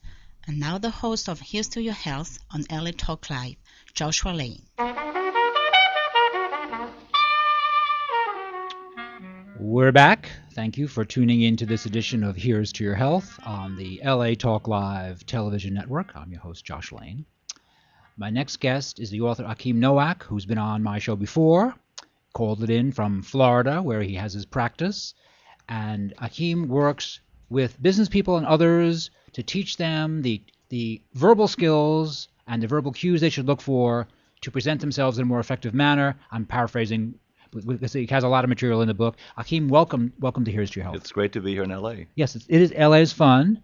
Now, your book actually covers a lot of ground. Yeah. Actually, you really cover a lot of ground here, and also some of the things you talk about. Your trip to Germany and some of the spiritual things that you experienced are very interesting. For the listeners, what's the benefit of your approach? How do they benefit? Let's say as business people, how do they benefit? Yeah. Well, You talked about the fact that we tend to pay a lot of attention to how we speak, which is what you and I are doing right now, and that's important, and we better be able to do that well. But a lot of research shows that people who are really successful in life, who connect deeply with people, connect on a deeper, more energetic level, which is what the title plays off of, about infectious energy. And it's hard to figure out how do I know how to connect more deeply. Right. So I'm interested in giving people specific tools to get to the unspoken parts of a connection. And I believe when we connect with people, we are life is more enjoyable and life is more successful. So it's that simple, really. I think so. You mentioned in the book, in one section, how you're working with high school students and teaching them ideas of how to be mediators, etc. And you mentioned how the young children, the young adults, weren't really familiar with the terms, and that you felt that they would just be kind of like wannabes if they repeated some of these terms, and that they use their own terminology. And is that kind of indicative of what the book talks about, how you learn these ideas and put them to practical use? Well, the people that you're talking about, the talk part now, the people that talk really well know how to shape a conversation, but the shaping is invisible to the other person. If it's invisible, I feel like you're controlling and manipulating me, and you're going to piss me off, and that would not be good. Right. But, for example, the ability to ask questions that reframe a conversation and take it in a different direction without actually disagreeing with the person, it's very powerful. And people who do it, it becomes second nature. You embody it. You don't have to think about it. But those are all learned skills. So when I worked with young students, became mediators, they took these very grown-up skills. The language sounded a little fake for them, so they had to say it in a way that was more colloquial. But suddenly they felt really empowered in conversations they had. And so reframing conversations is one of those really subtle skills. If I do it well, you don't know that I'm doing it, but I help us flow in a very different way when I do it. So that's really what a diplomat does. They try to bring divergent parties together, and so that's diplomacy. Seems like a very good thing, doesn't it? It does, and not all diplomats do that well. No, but certainly it's a skill, isn't it? It is a skill. Yeah. Diplomacy is certainly a skill. I mean, it's a skill to make fighting people potentially fight less. Correct. And what a mediator does is mediators know that, like you and I having the surface conversation, but they know when there's a conflict, there's usually stuff going on under the surface. So they're not listening to the surface chatter. They're going, so what's going on underneath, and how can I open the door to that conversation? Right. And then we get to the real stuff, and that's when things shift and change, and that's very powerful. And what brought you to this field of endeavor? What was it? Now you were originally trained as an actor. I was a very mediocre actor, but I was a really good acting coach and acting teacher. Was he? So a lot of the 80s I worked in New York teaching some of the big acting schools, and I saw that the stuff that actors learn, which is about how to really play with your personal range and access yourself deeply, is completely relevant to all of us, to business people, to entrepreneurs. And so while I'm not turning people into actors, I'm looking at how we use those skills. Right. Can you give me a couple of basic pointers that that people need to hear? But so if we want to talk about the talk level, one of the things I'm very passionate about is we have so much social media stuff, and we communicate all the time, but we've made everything very short and quick into these sound bites. And I'm a big tweeter, so I love to do all that stuff. But to connect with people emotionally, people tend to connect to adjectives, to colorful language, which we have pretty much killed and taken out of writing language. So a lot of people that I work with these days, they talk as if they're writing an email, and that's not engaging. So stuff like, I'm happy to talk to you. I'm thrilled to be here. I am frustrated with what happened. Like the kind of emotional language that may sound very simple as I'm saying it, a lot of people have taken that out of the language. So one simple tip is know that emotional keywords work. Right. Don't throw them out. Right. Keep the emails clean, but in everyday conversation, know that people want to connect with you emotionally. Well, actually, that does seem actually very good advice, and probably a lot of people just really need to hear that, and probably need to hear it more than once. Yeah. So if let's say you and I are chatting as friends, that's different than if you and I are chatting as business people. Correct. So is there a difference of what you teach as, because after all, if you're teaching me, I'm a business person, then I'm here to sell you, if you're an airplane company, I'm here to sell you airplane parts, right? So I'm here to present my case for these airplane parts that I'm selling to your company. Yeah. Well, we're dropping to a deeper level now, so it's a great question that you asked. So one of the invisible levels that we need to figure out is what we do, how we hold our own personal power, and how we relate to the power of others. So, for example, you're Josh Lane. You are a radio personality. In my own mind. Not just in your mind. That's right. But so I could be sitting here and I could be giving that a lot of power, right? I could. That's not about anything you're doing. Right. If I haven't figured out in my mind what I do with people who have powerful positions, so all of us need to kind of clean up I call it our own power stories. I coach very, very powerful CEOs. I grew up in an environment where hierarchy mattered and where we sort of just played small around people like that. But doesn't it still matter? We Americans try to pretend it doesn't matter, it matters. Really. But I see, again, I'm going to mention a guy named Bob. Like Bob is the CEO of an $8 billion global corporation. Mm-hmm. He's an affable, approachable guy. And I know Bob and I know his whole executive team, 10 other people. In my opinion, and they might not agree, is all of them play smaller than they need to around Bob.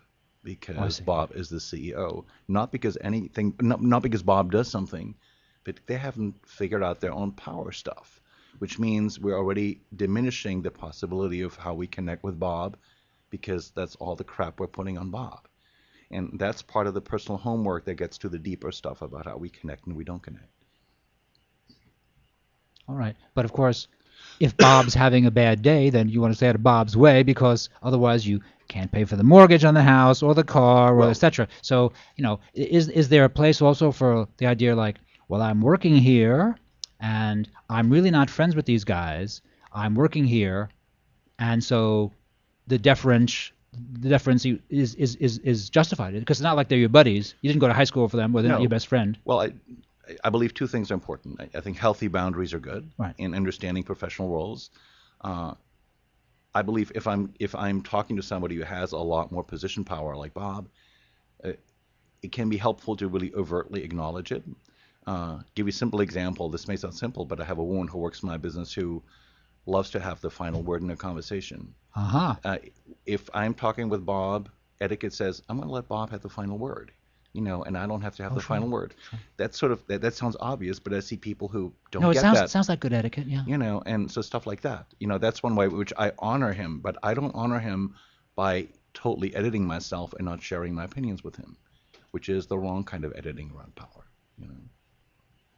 And what about when you're hanging out with guys you went to high school with, or close friends who are not business friends? They're just they're other actors, etc., people in showbiz. Right. And so, what are some of the ideas you think are valuable there that you want to share with my listeners? I'm a great believer in taking personal risks. I think most of us self-edit more than we need to, and I also believe in testing. Like if I'm meeting you for the first time, for example.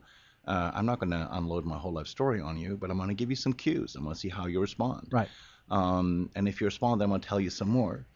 That seems very fair. Yeah, but the personal risk-taking, a lot of us have a lot because we carry internalized shame.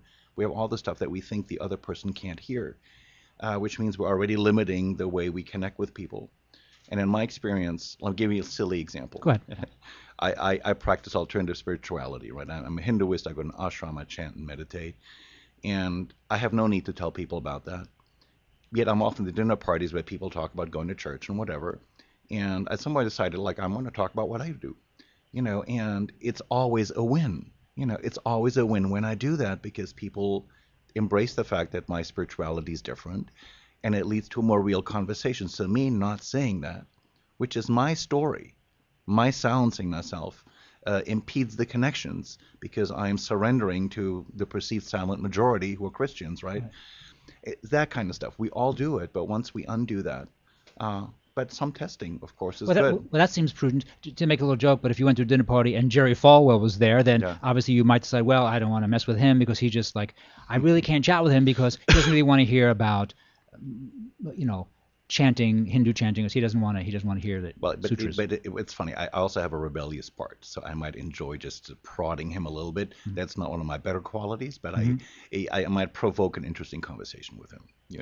Well, that sounds like you probably gone to many good dinner parties and maybe held a prominent spot in dinner parties. So, but let's go back to conflict. Yes. Let's talk about conflict on a serious level. So religion, everyone, it's really pretty conflict ridden. So if someone really hated the fact that you were doing Hindu chanting, feeling, oh my God, you've abandoned your Christianity. What's wrong with you? So they really feel, strongly about that. And let's say they're a family person that you obviously want to maintain a relationship with. So how could you handle that in a nice way without telling them, oh, you're right, I'm such a foolish person for doing chanting? What could you say to that? Up to a point, I will help you. I will try to help you understand why this is important to me. I'm a great believer in why questions. Mm-hmm. I don't care whether we both agree on something. I'm going to flip it on you right now. I'll give you an example. It's like I don't love golf, but I'm surrounded by people all the time who love to play golf. Oh yes, you live in South Florida, right? And to me, it's just boring. But if I'm going to talk to you, right. I'm not going to be very enchanted by a half-hour conversation about golf. But but I would be interested in finding out why you love golf, which is it actually goes to the deeper motivation.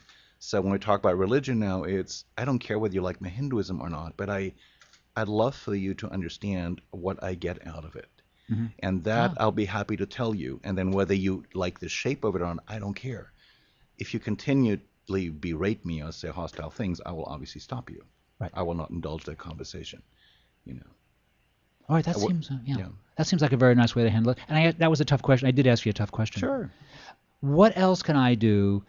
Let's kind of focus on business. Yeah. What else are some of the little ideas that help business people respond to each other in a more positive fashion and get the deal done without all this, friction? I'm going to answer you by... Probably a broad question, I'm sorry. No, it's a great question. I'm going to answer you indirectly because I'm not a big research geek, but this is research that's just been out this summer by a woman named Amy J. Cuddy at Harvard Business School. And she talks about the fact that with business leaders, we tend to look for two things in them: warmth and competence. And that sounds good. And most of us tend to go to school, we get the MBAs or whatever to prove that we're competent. So we're trained to be competent animals. We're not trained to be warm. Research shows that if people lack competence, but are very warm, we tend to feel a little sorry for them. But if people have a lot of competence and lack warmth, we tend to secretly resent them and not care for them very much. So the advice she gives, which I really believe in, is in case of doubt, if people don't know you, lead with warmth, don't lead with competence.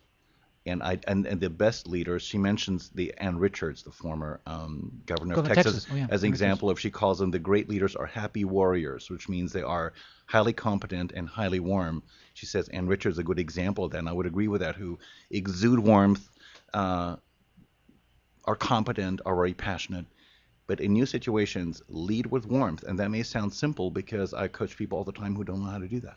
Well, actually, Annie Richards, I actually heard her lecture once at Nova University. They had a forum. Yes. I was a business person in South Florida. I went to the forum, and I remember that she was at that point the former governor of Texas, and I remember that her presentation, I thought, oh, yes, because I had no axe to grind, and I thought, oh, no, she did a very lovely job. Yeah. And then also I managed to see the former vice president, Dan Quayle, at the same forum, and I had no axe to grind. And I was surprised by how incompetent the speech was. I was shocked that Dan Quayle, the former vice president, would speak to a bunch of business people who were happy to see him there. They weren't fighting with him. Of course. And he had no beginning to the presentation. He had no middle to the presentation. He had no ending to the presentation. And he managed to be offensive to women, all without trying. And I thought, this is interesting because there was no media filtering it. It wasn't like some people on the news making fun of Dan Quayle or people liking Dan Quayle. It was just me, happy to see Dan Quayle, and how he just, I thought, oh my goodness, Dan Quayle, where are your writers? I really was a little surprised. I was quite surprised, and I thought, wow, this was not too good. Well, 2 thoughts on that one. I have a hunch the best writers in the world couldn't save Dan Quayle. So it's not about the writing. It's about who he is as a person.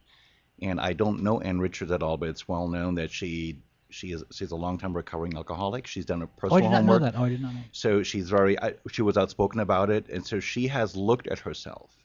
She has figured out how she is, and so when she shows up, she's somebody who knows who she is, and that's what you get, and that's on the deepest level what we connect with. Besides her passion for certain ideals that we might agree with as well. Are people really looking, for example, people who are immensely, George Soros or other people, people who lead Apple? I mean, we tend to kind of glorify them a little bit, and they're obviously smart guys and they're very successful, but isn't the world full of smart guys, but only a few of them make a ton of money, and so the ones who make a ton of money, we kind of, I don't know, we think they have a certain charm or something, and really they made a ton of money, which is not easy to do, but we treat them differently, and I'm not sure we necessarily, they're not smarter than the rest of us, they just have much more money. Well, it goes back to the power conversation. Yeah. If you are very smart, which can be sexy and appealing, right. coupled with financial success, right, that gives you an incredible status, sure. And we tend to elevate those folks, and right. and I admire that kind of success. But in my experience, the people who are, I'm going to name drop for a moment. I spent a year working with Shimon Peres in Israel on an international peace project in the 90s through his foundation. And again, he's somebody who has incredible, of course, position power. He's one of the great leaders in Israel.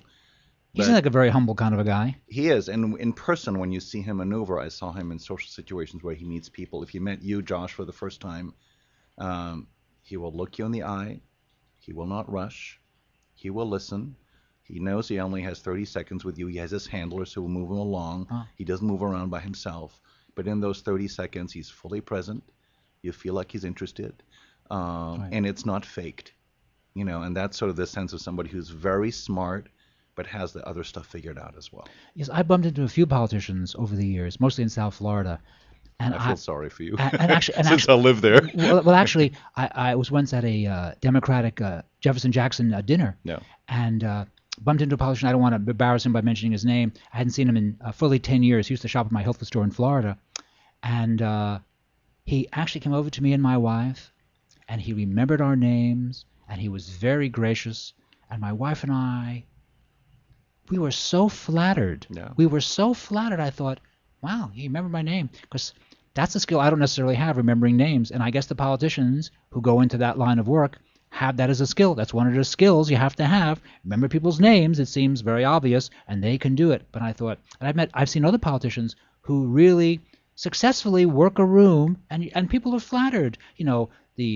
A congressperson or someone is chatting with you, and they know who you are, they're listening to your issue. It's very flattering, and it's nice. It's nice to be listened to. Yeah. So if I can give all this a little tip about how to remember names, yes, because I've been in the training business forever, is if I meet you, Josh, for the first time, and we're introduced as this is Josh Lane, while you're talking, I'm saying your name back to me 3 times. You're talking, I'm going, Josh really? Lane, oh wow, Josh Lane, Josh Lane. Some people do it with associating what you're wearing, but that's going to change next time I see you. So right. I just go, Josh Lane, and 3 times in my mind, I'm associating it with your expression in that moment, and it really does help me remember people. Okay, that's very nice. Yeah. Where can I get your book, and where can we contact you? Yeah. The book is called Infectious, and most major bookstores have it. You can always get it on Amazon and all those e-outlets. My company's called Influence.com. Influence.com. INFLUENS. So it's the Latin origin. You can find out what we do. I'm very active on Twitter. So my name, Achim Nowak. You'll find me on Twitter. And I'm on there daily talking about the stuff that I'm interested in and connecting with people all over the world. So. Well, thank you very much. It's been fun, and I thought the book was interesting and fun. Yeah. And I think people, if they read it, they would enjoy it and find it interesting, good ideas for them. Great. So thank you for being a guest on my show. It's nice to meet you in person. Nice to meet you in person, too. Yes. You've been listening to Here's to Your Health on the LA Talk Live television network. I'm your host, Josh Lane. We're going to take a short break, and we'll be right back after these important messages.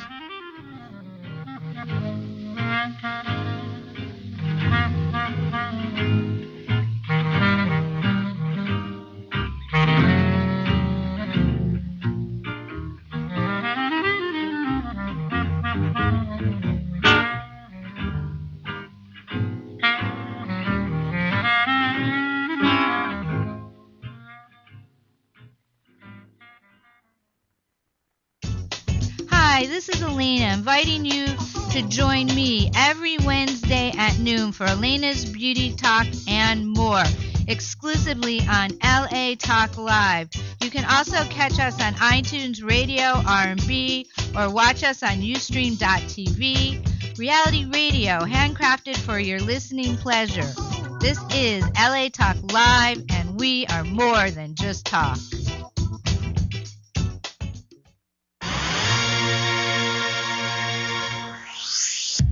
Hey everybody, it's Miss R&B, and I'm inviting you to come and hang with me every Thursday night at 9 p.m. PST for Perspectives Corner with Rona Roe Bennett on America Talk Live. Hear and see interviews and live performances from some of our favorite celebrities and personalities in entertainment, sports, business, and the wellness industries. We're getting lifted and we're going deep, talking about life and empowering the champion in us all. See you there. Hi, this is Dawn Christie inviting you to join me every Friday, 1 p.m. Pacific, for my all-new show, The Dawn Christie Show. Join me as I discuss love, spiritual readings, your purpose, why am I born, what am I here to do. So don't forget to tune in The Dawn Christie Show at 1 p.m. Pacific, exclusively on LA Talk Live. You can also catch us on iTunes Radio R&B or watch us on Ustream TV, reality radio, handcrafted for your listening pleasure. This is LA Talk Live, and we are more than just talk.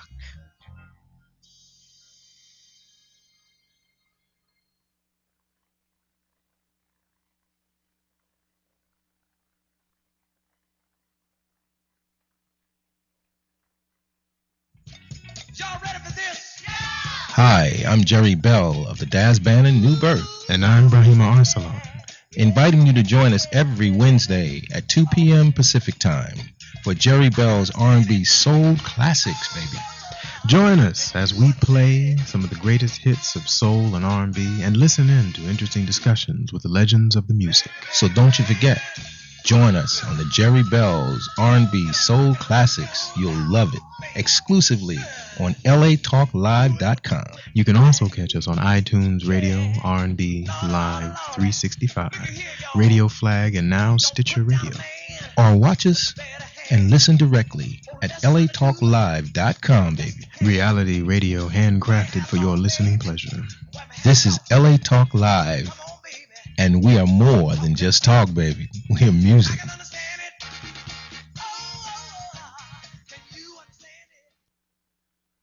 Hello, this is Angela DeJoseph. Join me Thursday evenings at 6 p.m. Pacific for the Angela DeJoseph Show.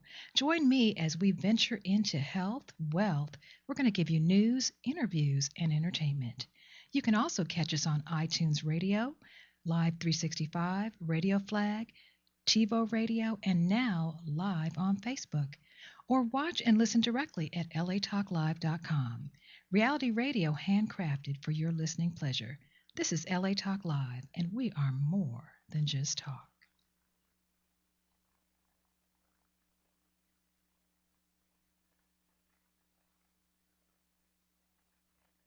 Joshua Lane, member of the board of directors of Dr. Ann Wigmore's Hippocrates Health Institute, Josh Lane was part of the Dr. Ann Wigmore team that brought wheatgrass, sprouts, and raw foods to a worldwide audience.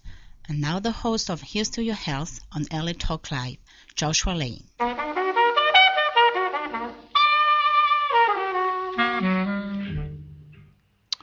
We're back. Thank you for tuning in to this edition of Here's to Your Health on the LA Talk Live television network. I'm your host, Joshua Lane. My next guest is a nutritionist who works with kombucha products for wellness, Dana Slekys. Close. Dinah Slekys. I'm sorry, Dinah Slekys. We just chat Dinah Slekys.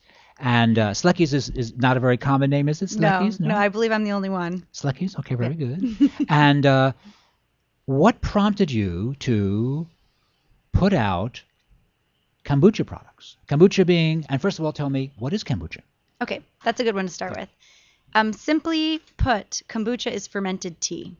Okay. So much like you ferment milk to make yogurt or kefir, or you would ferment cabbage to make sauerkraut or kimchi, you would ferment tea to make kombucha. Alrighty. And so what are the raw materials in kombucha? So all kombucha has to start with the same three materials, and there's no real way around that. Okay.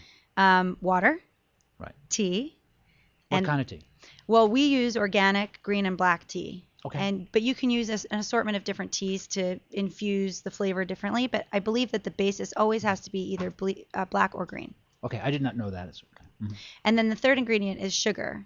And the sugar is, and I heard the conversations earlier about sugar, and I'm happy to discuss what the sugar is for. And it's not for us; it's actually for the probiotics. Right. That they actually it's feed their on medium. them. Right. Mm-hmm. Exactly. And we use the least processed sugar that we can get, which is evaporated cane juice and organic. But we found that when we try to use other sources of sugar, the probiotics don't grow. Now, the fourth thing that you add to kombucha is the SCOBY. It's a culture made up of different enzymes, yeasts, and bacteria. It's called SCOBY. It's called SCOBY. It stands for Symbiotic Culture of Bacteria and Yeast. Let me have that once again. Symbiotic Culture of Bacteria and Yeast. Alrighty. Is this a method you've come up with? No, this is just the method for kombucha. Okay. Yes, 2,000-year-old recipe. What's kind of cool about the culture is that you had to have gotten the culture originally from someone else. Uh-huh. Because it's almost like the sourdough starter. You have to get that from someone else, right? So, the question arises, well, where did the first kombucha culture come from? Right. And, kind of a hard question to answer, but okay. We don't know. Someone discovered it worked, and they used it. And how did you discover the value of kombucha? So back in nutrition school, I found myself most in my element in nutrition when I learned about whole foods. So for me, it's very important that the natural and whole food is used. And I've always found that in my as a dietitian and in By the way, where did you go to school? I went to Tufts University. Oh, Tufts is a great school in Boston. Yep, the Friedman School of Nutrition in Boston. Yes, that was for graduate school. Undergrad, I was in Washington D.C. At Georgetown. So I've studied. So those are very good schools. Okay, so establish that your academic background is very good. Okay. Yeah. No, that's important because people say we're doing some scientific stuff here, so you do want to know. I mean, people can learn on their own too. Right. That's perfectly valid. But so you've been to some great schools, and you have a master's degree in diet in what, nutritional counseling? I have two masters. I have a master's in public health nutrition. Oh. And then I have a master's in nutritional biochemistry. So you have a master's in public health from Tufts. Yes, MPH, and then a master's in science also from Tufts in nutritional biochemistry and metabolism. And what years was that?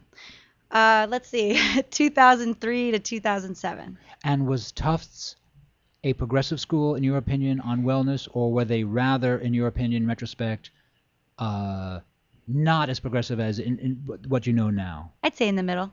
In the middle? In the middle, yeah. I mean, they weren't, basing things strictly on caloric intake, which was where a lot of nutrition was even just 5 years ago. Right. But again, I wouldn't say it was completely naturopathic and holistic. Like, I would say that the way that I approached nutrition was a little differently than most people, and that I was more on the holistic end. Mm-hmm. But that said, it was quite progressive. I mean, they certainly were open to discussions around that, and that's what I did all my research and papers Gene on. Mayer there in the 70s? Yes. And he was really tough. He was if I could say this from my perspective, somewhat of a reactionary on the whole wellness thing. He really, with Frederick Stare at Harvard, I mean, those men made fun of us. Frederick Stare in 1974 wrote a book, or 75, called Panic in the Pantry, making fun of the wellness movement. I remember when that book came out, and it got good press, and I thought, wow, this is really a hatchet job. Yeah, I mean, I think things have changed, most Right, certainly. right. But the studies that the nutrition that we did in school was mostly biochemistry. It was, very scientific. So the stuff that I did So, in the so holistic sense, you're not faulting the science. The science, I'm not faulting the science either. Right. So their science is good, but they simply refuse to talk about, now you just mentioned this as a concept, that it's not simply calories, it's quality of carbohydrate, correct? right, or also quality of food. So for example, like organic versus not organic. Right. I wasn't the only person in school that believed that was an advocate for organic food. So I wouldn't say that all nutrition schools of that caliber are totally only that old school way that you're talking about. So I would put it right in the middle. I certainly had room to play. All right, well that's very fair. Now let me ask you a question for my viewers. Would you explain to us the debate on calories and the importance of calories and where you fall in that debate, without putting you on the spot too much? No, that's okay. I would say that there are really two schools of thought on calories in nutrition. Right. There's the, and I find the dietetic world tends toward one school of thought, which is calories in equals, calories in minus calories out. There's no ifs, ands, or buts. Right. All calories are created equal, whether you're eating a Snickers bar or you're having an apple. Right. So it's very one-dimensional, and that's all they care about. Right. Now, the other school of thought is that, calories are not created equal, that what you eat also matters, and it's a little bit more difficult to define that scientifically and study that, but that we do see a difference. And I find this is where sometimes science falls short, is that how one feels is a difficult thing to articulate. That's fair, right. Right? And it tends to be where the conversation goes when you discuss things like organic versus not organic. How does it taste? It becomes a lot more subjective. That doesn't make it not true or not real, though. So that second school of thought, I think, is gaining a lot more popularity in nutrition. And when I went to school just, 5-6 years ago, it was a discussion. It was not something that the teachers, wrote off as a hippie thing or something like that. But it certainly was something you had to fight for. Mm-hmm. So let's say you had a colleague who felt calories are just calories, and you say to them, well, if I drink 2,000 calories of vodka a day, will I be healthy?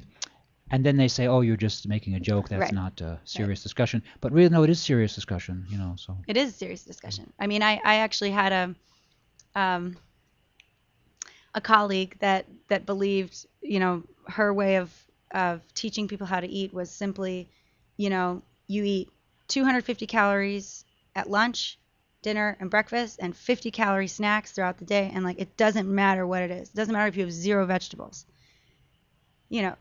Personally, that's just completely off the wall to me. Right. But so if you ask me where I stand on that, I guess dual thought, it would be very clear where I stand. I'm certainly in the what you eat matters, and you are what you eat. And calories matter too, if that's, if you're trying to lose or gain weight, sure, that's something you look at. It's one of the things you look at, but it's not the only thing. I think people can be healthy and eat too many or too little calories. Right. And what was it originally that made you think nutrition? Oh, this is an interesting. This is important. Who did you read, or who did you hear as a lecturer, or did your mom and dad say this is the way to go? I mean, what was the impetus? So I've always been science and math throughout. I was pre-med and undergrad. Always had a passion for cooking and food. That comes from my mother. But mostly it was Dr. Artemis Simopoulos. She wrote the Omega Diet and the Good Fat Diet. Oh, I know the titles. I didn't read those. Okay, so they're basically just very focused on the benefits of omega-3s. Most importantly, where those omega-3s come from. So from fish or from things like purslane, versus where many of it comes now, which is like flax seeds and stuff like that. So she was big into that, and I helped her write those books and translate them and do the research. Oh, fantastic. So I spent quite a bit of time learning about omega-3s, and in fact, I started at Tufts doing my PhD, and my intent was to do omega-3s and research how they impacted cardiovascular disease and diabetes. But I made a switch because halfway through I realized I really didn't like the lab. And it wasn't for me. I wasn't enough around people, around enough people, and so I switched to public health because I thought that's a really obvious choice. Now you can teach nutrition to people, and I really enjoyed that as well, working in inner cities and trying to get people to change the way they eat. Yeah, the lab guys, they're just great. The clinical guys, they're great. But that's certainly a skill. But the masters in public health, that does give you. People will listen to you. You have a master's in public. They'll listen. They'll think, okay, this woman has a master's, and we're going to listen. So where have you taught, or who have you convinced? My husband. Well, that's good. That's good. That's good. That's good. That's good. Good to convince the hubby. It's good. Yeah. No, I mean I've had back at Tufts, I was quite involved with several different studies, mostly on omega-3s for that reason. And what's the name of that author again? Please mention that. Dr. Artemis Simopoulos. Okay, so I'm assuming that you are eating fish. You're a fish eater. I am a fish eater. Right, so you're not a vegetarian. No. Okay, good. But I do eat mostly vegetables. Right, but obviously we humans are fish eaters, are we not? I mean, historically, humans are fish eaters. Yeah, I believe so. Yeah, we lived on the coast where the climate's moderate, and we're big enough and smart enough to eat oysters and fish and lobster. And really, we're not really big enough to run down deer or antelope. We learn to hunt in packs, and we do that, and certainly humans eat meat, but humans have always been fish eaters. Right. So the vegetarians have kind of created their own philosophical construct. They've kind of said, no, we're just eat vegetables and fruit, and that's what God wants us to eat. And I think they kind of made that up, really. Having been vegetarian for a long time, I think kind of made that up. Well, I guess you could say that. I've never been fully vegetarian, but I will say that I think fish falls into a different category. It feels that way, at least when you eat it. What do you mean exactly? Well, like versus eating meat. Right. From another animal or vegetables. It feels different when you eat it. It has a different texture. It feels differently in your stomach. And I think certainly lighter, right? Lighter. Easier to digest. And it has different impacts. I mean, of course, it's protein-based food, but it has different impact on your health, in particular because of the omega-3s, I would say. And what kind of fish would you like to recommend for my listeners? Oh, I am a big wild salmon. Wild salmon, okay. Yes. Good. Wild salmon. Yeah, wild salmon. That's, yes, king wild salmon is my favorite. It tastes the best, too. And can I ask, how often do you and your hubby eat salmon? Or would you recommend that people eat salmon? So, there's a lot of controversy out there now because of the, mercury was one, but now it's the radiation from the Pacific waters. Right, and those certainly are issues, aren't they? As a scientist, how do you answer that so people think, okay, let me have a scientific answer? It's not very scientifically. It's, does the benefit outweigh the risk? Well, and that seems science-based. Benefit outweigh the risk, right? But I suppose the benefit and risk haven't been fully defined yet. So, right. At some point you do have to make your own decision. And one of the reasons I started Health Aid, and our motto is follow your gut, is because that's very much how I follow my nutrition and the way that I teach around nutrition. There is so much information and misinformation out there, and so much data. And really, I believe that you can make data say whatever you want it to say. At the end of the day. Well, you would know. and I've seen it. Just even the way we look at scientific studies with p-values. You familiar with p-values? No, please, no. Tell me. Okay, so when you look at a study and they say, echinacea was not able to reduce colds in this population. Okay, so the way that they figure that is the truth or not the truth is they've given it a p-value, and a p-value has to be less than 0.05 for it to be significant. And all you're trying to do is say, well, this is significant, this is not significant. If it's significant, there's a difference. There's not significant, you failed to show a difference, right? Well, somebody, I don't even remember who it was, but back in the 1800s decided that p-value should be 95%. So you are 95% confident that there is a difference, or 95% confident that there's not a difference. And that's all that studies are based on. So that's actually quite like taken out of thin air. Gotcha. So in the same way, to answer your question about, fish and the question of do the toxins outweigh the benefit of fish? Well, I don't know. I will tell you that the jury is still out in terms of mercury and radiation in fish, right? There are different studies that show that the mercury counts really aren't as high as they claim them to be. In specific fish, you can avoid it. Right. And the radiation, that's really a new thing. So I would say that you want to choose the highest quality fish, the most wild that you can, because I think the farm raised, you're going to introduce different things. Other problems. And you eat it 2 days a week. So that's Seems my fair. current suggestion. Okay, But- Dana, do me a favor. Hold that thought. We're chatting with Dana. Dinah. I'm sorry, I'll get it right. I'm sorry. No, I told you 3 times. You right? did. It's that. Dinah from Health Aid, and Dinah will be back. We're going to take a very short station identification, and we'll be right back after these important messages. So we'll do another.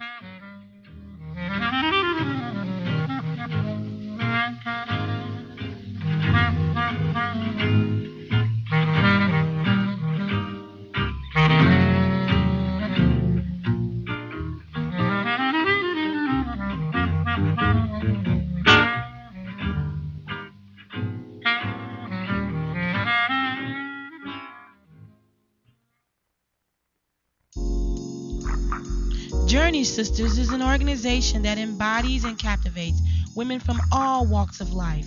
Our membership includes 44 women that are constantly growing in the areas of personal development and community involvement. Monthly, we offer free leadership classes at McKay's Restaurant. Journey aims to inform women in the areas of heart disease and HIV and AIDS. Experience the journey now by logging into www.journeymosaicinc.com. Toll free 888-906-5519. Journey with no excuses.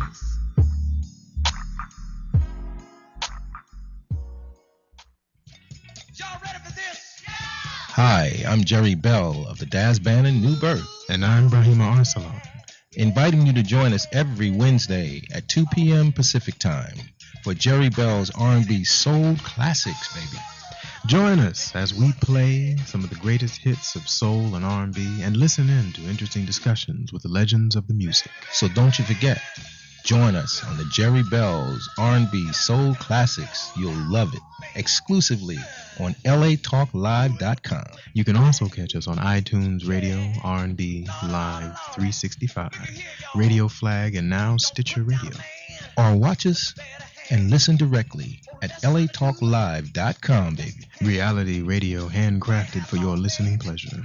This is LA Talk Live, and we are more than just talk, baby. We are music.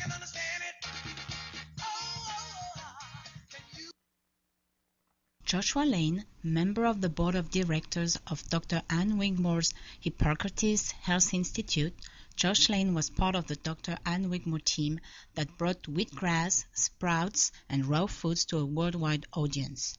And now the host of Here's to Your Health on LA Talk Live, Joshua Lane. We're back. You're listening to Here's to Your Health on the LA Talk Live television network. We're chatting with Dinah Slekys. Hey, you got got that it. right. Who has a master's from Tufts, which is a very good school. What's the therapeutic value of the kombucha beverage that you manufacture? Well, I'd say kombucha in general is it's healthy for 2 main reasons. One, it's probiotic count, and number 2, for a detoxifying acid in it called gluconic acid, which eventually becomes glucuronic acid in your body.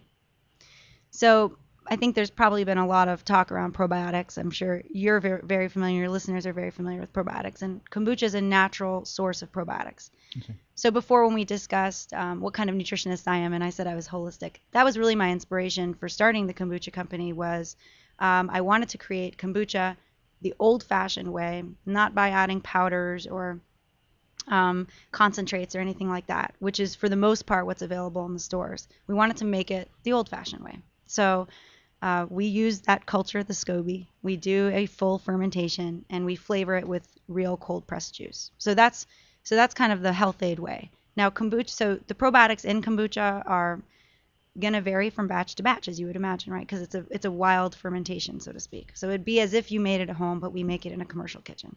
Gotcha.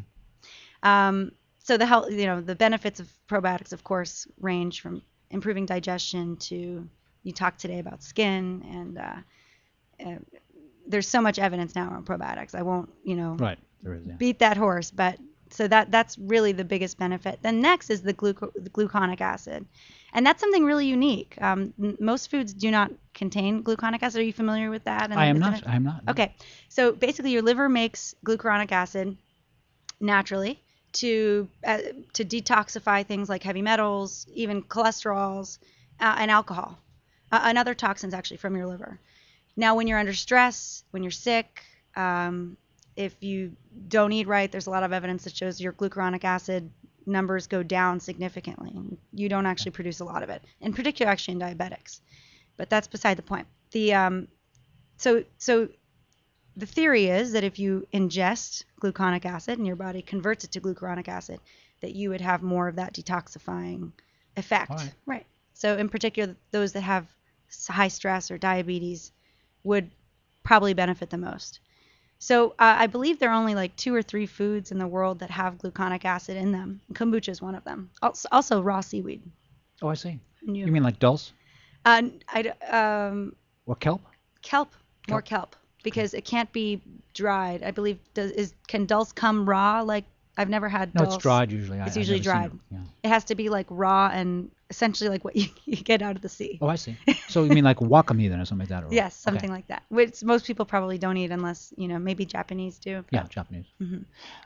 Where can I buy the Health Aid product? So Health Aid's available in about 150 stores in LA. Oh, great. We're small. We started 15 months ago. My husband, me, and my best friend, we started this business. And you can go to our health-ade.com to our store locator, and you'll be able to see where we're available. We are in conversations now with Whole Foods, so hopefully they're soon, but that takes a little bit of time. Well, Dana Slekys, thank you for being a guest on my show today. It's very informative, great science. I appreciate it very much. Anytime. I'll have you back on again. Thank you. Thank you. Thank you so much. Sure. You've been listening to Here's to Your Health on the LA Talk Live television network. I'm your host, Josh Lane. We're going to take a short break, and we'll be right back after these important messages.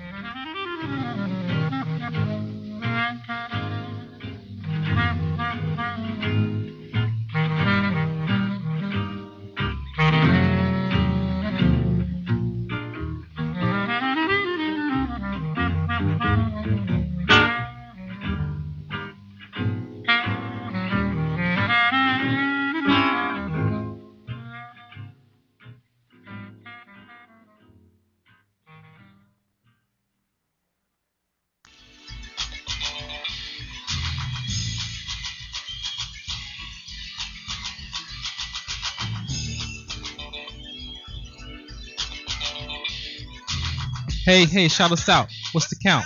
I'm your host, Ferran Dozier. I'm inviting you to join me on WDC Radio every Monday at 11 a.m. Pacific Standard Time as we discuss community topics around health, sports, and entertainment. So don't forget to shout us out. What's the count? On WDC Radio, only on LaTalkLive.com. You can also catch us on iTunes Radio, R&B, or watch us on Ustream.tv. Reality radio, handcrafted for your listening pleasure. This is LA Talk Live, and we're more than just talk. What's the count?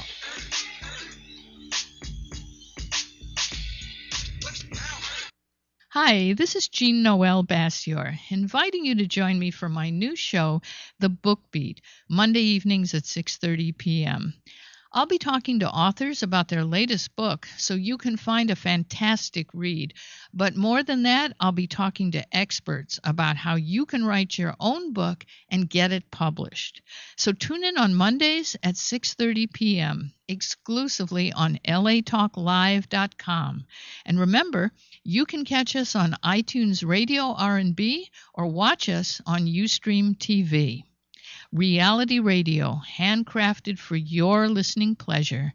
This is LA Talk Live, and we are more than just talk. Hi, this is Elena, inviting you to join me every Wednesday at noon for Elena's Beauty Talk and more, exclusively on LA Talk Live. You can also catch us on iTunes Radio, R&B, or watch us on Ustream.tv. Reality radio, handcrafted for your listening pleasure.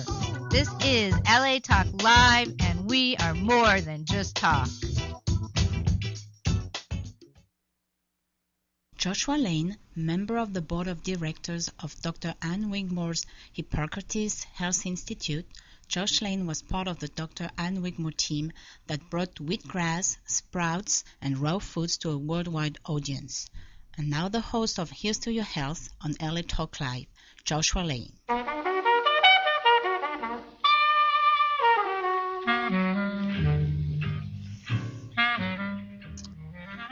We're back.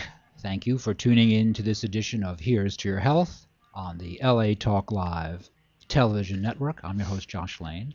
My next guest is Emme Tyler, who has snack foods, cookies called Skinny Batches, which is a cute name. Emme, welcome to Here's to Your Health. Thank you for having me. So Skinny Batches is from what origin? Skinny Batches. The name? Yeah. Just because it's kind of a cute name? Pretty much where you think. Right? We went from the other less, one, yeah. to that. Mm-hmm. Yeah. And so these are, you make these, you manufacture these in LA? You cook them? Yep. Yeah. My company, my product, I always refer to myself as TOO, the only officer. The only officer. Okay, that's good. That's very good. And so what's your background with wellness that you decided to come out with these better quality snacks? It's kind of ironic. I've always been. My mom was very healthy as I was growing up, but I wasn't obsessed with health food as a kid. Right. And I had come out of college and thought I was gonna go into the entertainment business. I did a lot of writing and producing for a while, and I love it and still kind of miss it. And I had this bad date that left me with pumpkins. And you had what? I had a bad date that left me with pumpkins. Oh, I see. So I always joke that I should find that guy and like give him a call and say, hey, thanks. Kind of have an accident? No, thanks, I've already had one. Exactly. Okay, gotcha. Yeah. And he left me with these pumpkins, and they became pumpkin butter, and it turned into something, and somebody said, you should start a business, and I've always liked baking, and I was like, all right. So, and there aren't enough products that are natural, preservative-free, but taste good. I mean, to me, there shouldn't be incongruousness to... Is that a word, incongruousness? You may have just made that incongruity. Up. I think it's incongruity. Yeah. So I think that, there's a fine line between eating healthy and indulging in a crazy way that, there's not a fine line. There's a big gap. Sure. And you can happily have a small indulgence and just... And what about some of these recipes? Oatmeal raisin, obviously that's very popular. What is it about this particular oatmeal raisin that you think people will really like this? And the package is very cute, but... No, it's good. Design is very nice, and I think design is actually very clean and very modern. It was a big goal. I mean, I designed my own logo when we started, but I needed help with the packaging. They're not like a typical oaty cookie. When I think of an oatmeal cookie, I think of like this hearty, oatiness. And they're much thinner. They're almost like a tweel. They have a caramelized. What's the term? Tweel. It's like I do not know the term. No. So, I'm trying to think of an example. Do you know the cookie pirouettes? The ones that are like, they look like almost cigars. I'm a little out of the cookie realm. I'm sorry. Anyway, it's very flat and thin, and so they're thin, and they have a little bit of a chewiness on the inside, a crispiness around the edge, and they kind of have overtones of toffee, from the brown sugar. So they're not as oaty tasting, but I always kind of joke they're the perfect breakfast cookie. There's eggs, there's fruit, there's oatmeal. You're good to go, right? Oh, that's very good. And so you just learned the art of baking through experience, trial and error, or? I'm a science and math kid, and so I bake through chemistry, and I bake through ratios. So I very much apply science to my baking, and when I'm designing a recipe, I know what the impact of one ingredient is going to be, and I try and balance my acids and my bases, and play that way. And do you have your own facility where you manufacture your own cookies? We have commercial kitchens, that we use. And so now, which one of these did you come up with first on the different recipes? And tell me what we have here today. We have one's missing, but we have oatmeal raisin, we have oatmeal chocolate chip, we have our gluten-free dangerous brownies, and we have our skinny doodles. The oatmeal I created a while ago. And then we also have a salted Janet, which I believe I have with me. But a salted Janet. Let me. Okay, I have no idea what that is, really. Okay. So salted Janet. They are. Sounds like a band. Well, people always ask me what a Janet is, and I'm just like, it's a person. Right. It's a person. It's not a new kind of nut. They're brown butter, brown sugar, vanilla, and finished with sea salt. So they're very unique. They're kind of a sophisticated sugar cookie, and they came from a complete accident. I was house sitting at my mom's house, and she was out of something that I wanted to use, and I threw together the dough, and I texted one of my friends, as we tend to do, and I said, well, we'll see how this bakes off in the morning. And they were. And you liked it? Yeah, they're a happy accident. So. And what's in the Janet here? Like I said, Janets. Literally brown butter, brown sugar, vanilla, sea salt, some flour, and baking powder. So you kind of added that to the literature. Is that it? That's kind of yours? Yeah, that's ours. And people are like, oh, do other companies make this? And I was like, no, not unless they know a Janet. Right. Well, that's good. Yeah, and then our brownies are our killer. Before we do the brownies. Yeah. We mentioned this one is gluten-free. What does that mean exactly? No gluten ingredients, so no wheat, no millet, no barley, no kamut. No rye. No rye. Yeah. No corn. There's no corn, but corn's not gluten. And you have a gluten-free product because there's been a lot of requests. People think, I don't do that good on gluten. I'd rather cut it out. For people who have celiac, for people who are avoiding gluten, for people who think they want to avoid gluten, my brownies don't need gluten, so I'd rather service as many people as possible without, Sure. So. Now, as a business person, how long has Skinny Batches been around? It's gone through a couple of iterations, but I started at the end of 2010. All right. And then kind of had some revamps along the way. And do you see, as a business person doing grocery items, that there's been an enormous interest in gluten-free products within the past year or so? I would say the past couple years. Gluten-free, definitely. The other one is sugar-free. And that's why I'm actually working on developing a diabetic line. So, yeah, I mean, I feel like people jump on bandwagons, and you look at the Atkins diet or you look at the Zone diet or anything. But the one thing that's very significant to me about gluten-free is that people who are intolerant, those of us who have celiac, it doesn't change. It's not like it's going to go away. It's not a fad. Right. And there are people who jump on it, but I know a lot of people who eat gluten-free and just say they feel better. Right.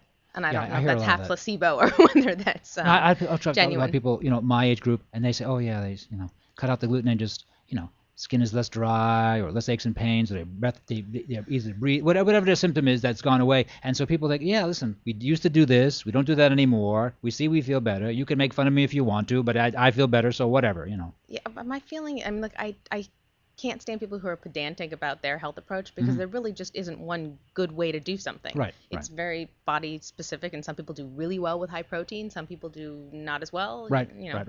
I think that's fair. So sure.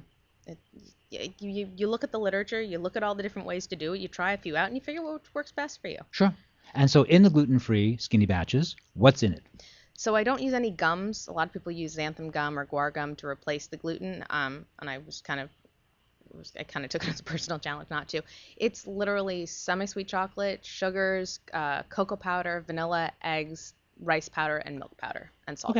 Okay, sure. Well, it's definitely gluten-free. Yep. Is that popular? Yeah, I think it's our most popular. Oh, really? And I know it is our most popular. In other words, people just like the taste. They think we like this. It tastes good. Yeah, I mean, they're fudgy. They have a slight chewiness to them, and they're rich as can be. And they have a slight finish of sea salt on the top, so they're sweet and salty. Mm-hmm. And by the way, where do I buy these? Are they around the natural food stores? We're in a bunch of markets throughout LA. You can actually go to our website, skinnybatches.com, and go to our Where Are We page. Mm-hmm. But we're in Vicente Foods. We're in Urban Radish downtown. We're in Fresco. We're in Organics. So you hit a lot of the independent stores. Yep. And we're actually in talks with Whole Foods, so we'll see how that goes at the beginning of the year. That's very good. And what's your last product here? Is this one? Skinny Doodles. They're like a snickerdoodle, cinnamon sugar finished. Snickerdoodle.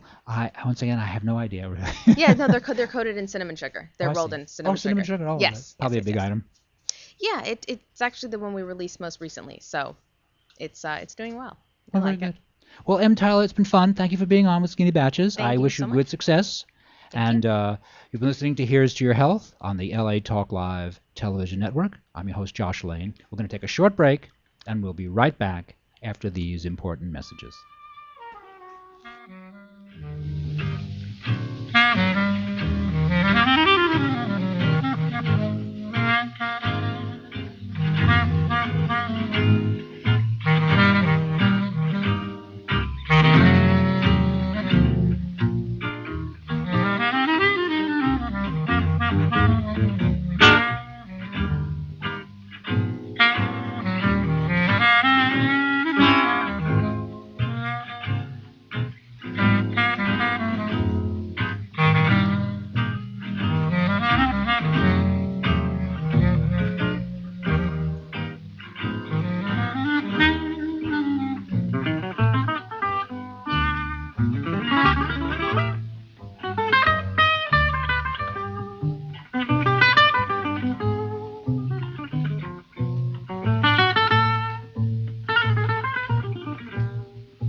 Hi, this is Susan Levin, owner and founder of Speaker Services, inviting you to join me and co-host Jean Noel Bassiar on Monday evenings, 5 p.m. Pacific, for our new show, Talk Up Your Business, Speak Your Way to More Profits.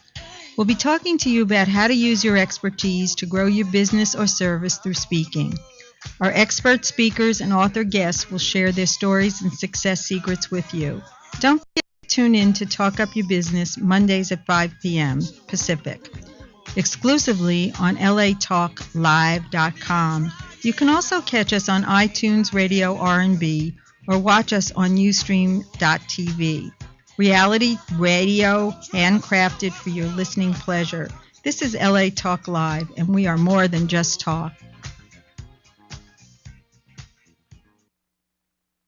Joshua Lane, member of the board of directors of Dr. Ann Wigmore's Hippocrates Health Institute, Josh Lane was part of the Dr. Ann Wigmore team that brought wheatgrass, sprouts, and raw foods to a worldwide audience.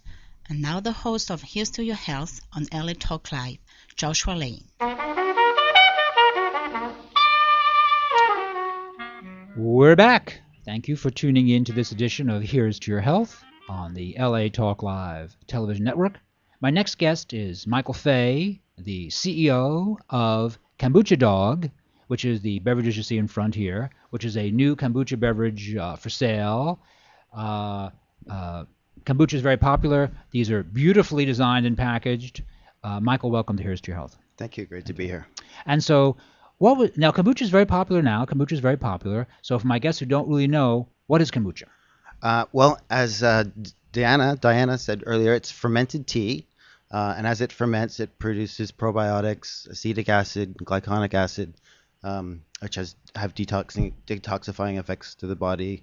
And the reason I got into it was because after I drank it for so long, I just felt better. So it was kind of a personal thing. You thought, oh, I'll try this kombucha.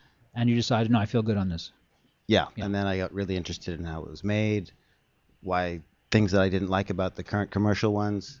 And then all my friends started drinking it. They were like, this is really great kombucha, and we think you should have it available commercially. So you think that yours is just really good tasting?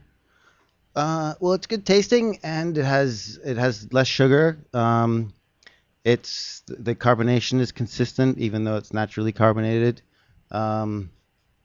I have kind of a scientific background, not in food science, but in chemistry science with photography chemicals.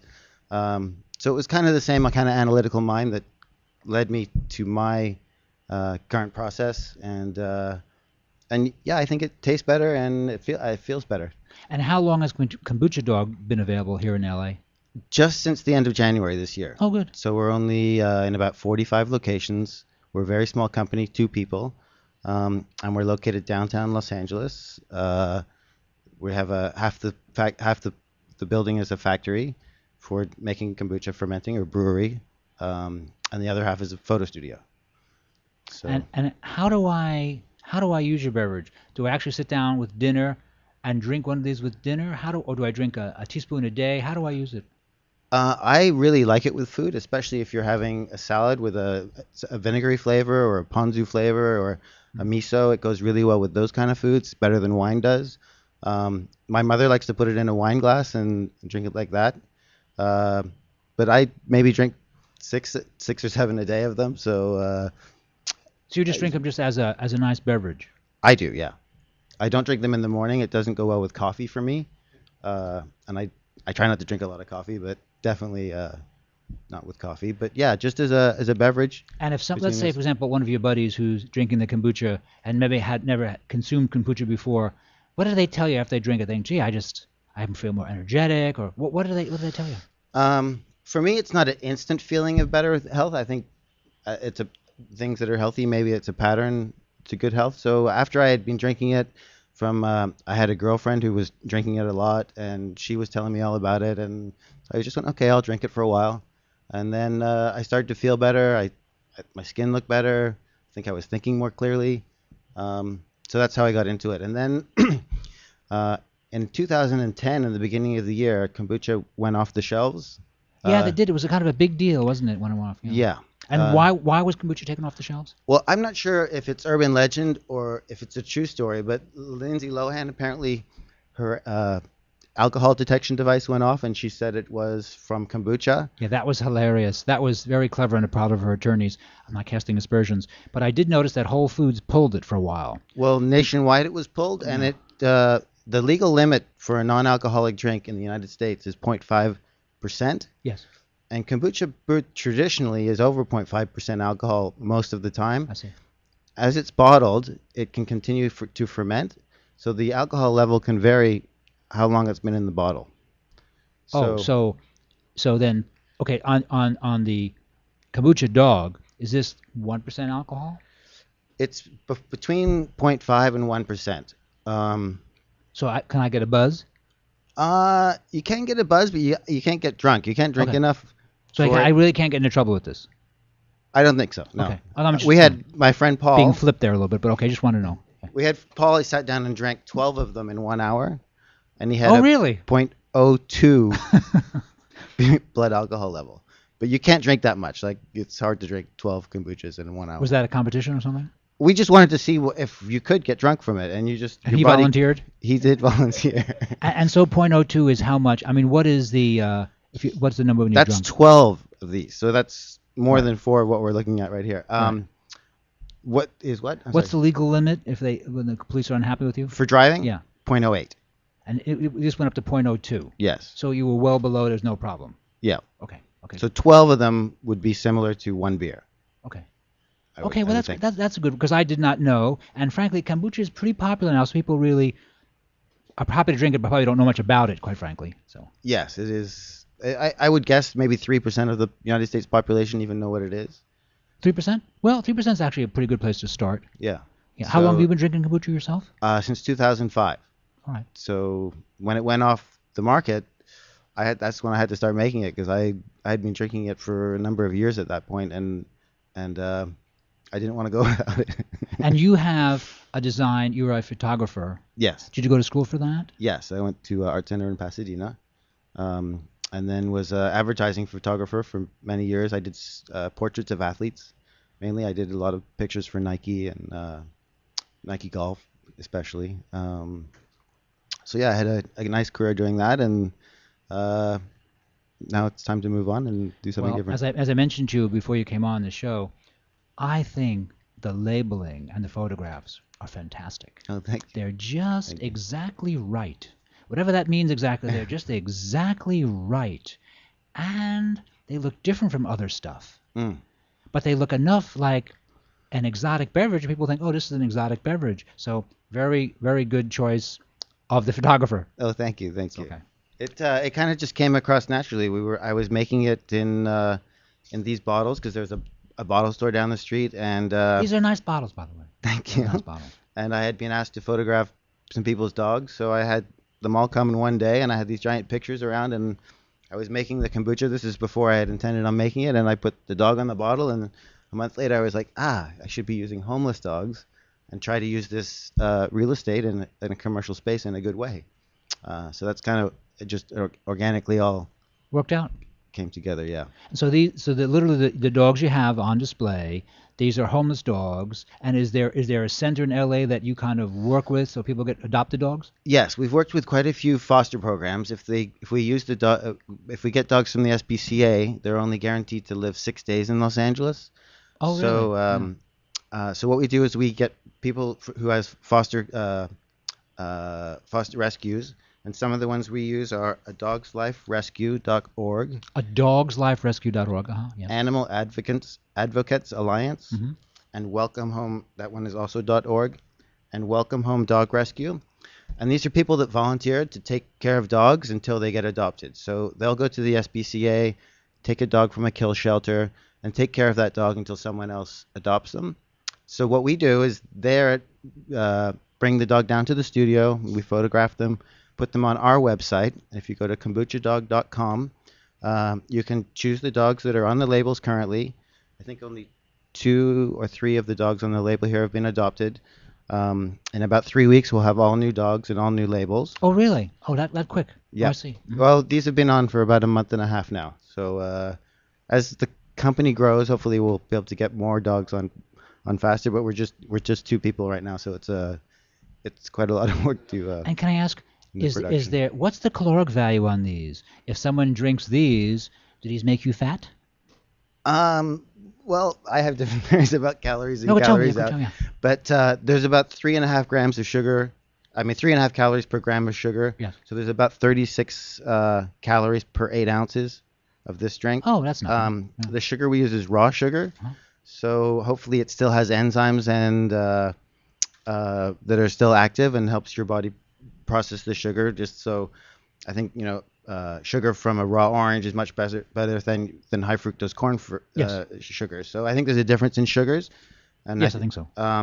So we use raw organic turbinado sugar, and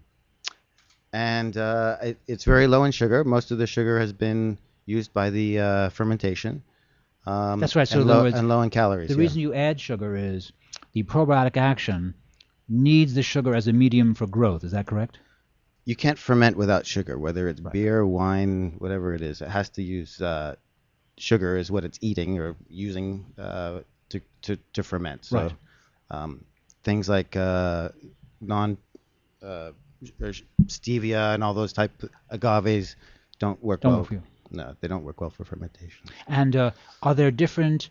Is it all one taste? It's all has one. Is only one. It's like there's not like a dark kombucha or anything, or it's just it's all kombucha. Is that it? Well, we don't dilute ours, so that's why we have to go through all the alcohol channels. But it does. Each batch is slightly different.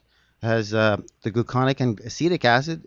Basically, vinegar is acetic acid. So the difference between vinegar and kombucha is the gluconic acid. So we try to brew ours with the lowest acetic acid ratio that we can.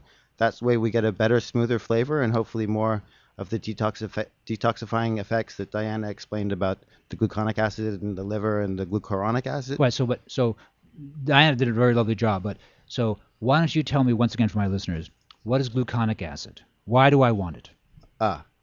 It's been reported that people have more gluconic acid, have higher concentrations of glucuronic acid in their urine, and glucuronic acid is what's been thought to bind with toxins in your liver. It's produced in your liver, and if you can flush that out of your liver, hopefully your liver will detoxify. So, all right. And again, you without said being a chemist. That's okay. That's what I've just been reading. That was very good. Okay. So, and you tell me that since you began drinking the kombucha, you think you really you feel clearer, you feel better. My head feels clearer. My skin is better. I don't have dry skin or itchy scalp or any of those kind of things. Because first-person experience is very powerful, and you certainly have a right to say that. I mean, not making health claims here. You're saying this is what I did, and this worked for me, and those are the kind of things that my listeners want to hear. Okay, yeah, it definitely did. That's why I kind of did a 180-degree career path to do this, even though I'm using the skills that I had learned with the photography and the dogs, it just all made sense. So I had a building which I was able to make it in. I had the photography equipment. I knew how to make kombucha. And it's just, let's go this way. It worked out for you. So, Michael, once again, where can I buy your product? You can buy it in about 50 locations. If you go to the website KombuchaDog.com, it has them all listed. KombuchaDog.com. Yep. Spell kombucha. KombuchaDog.com. And there's about 50 locations. Here in LA. Here in Los Angeles only. And hopefully in the future we'll be in some of the bigger markets around town. But right now we're kind of in smaller specialty stores. And we're trying to expand. Well, Michael, it's been a pleasure having you on. I appreciate it. Thank you very much. Thank you so much for having me. Is very contemporary, and I'm happy to have you on the show. Oh, thank you so much. It was a pleasure. Thank you. It's fun. You've been listening to Here's to Your Health on the LA Talk Live television network. I'm your host, Josh Lane, and I'd like to thank you for tuning in today. And I'd like to just read who my guests were today, for you listening in. We had Christina from Drink Me Juices, Jeraldine Saunders, author of The Love Boats, Rachelle Carson, the environmentalist, married to Ed Begley Jr., Achim Nowak, Dana Selks, if I'm screwing that name up again, E. Tyler from Skinny Batches, and Michael from KombuchaDog. So thanks for tuning in.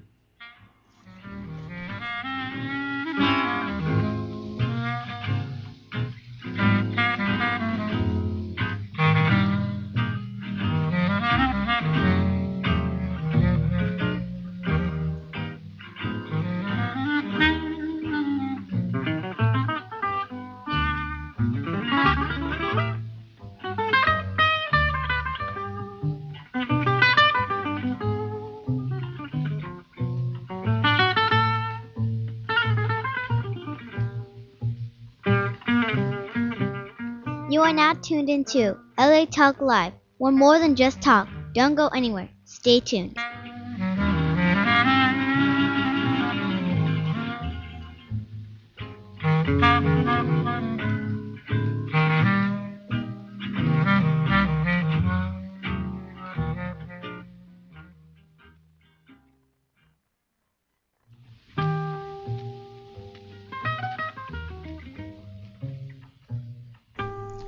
For more information about the guests and sponsors of Here's to Your Health on LA Talk Live, please call us at 818-707-0005.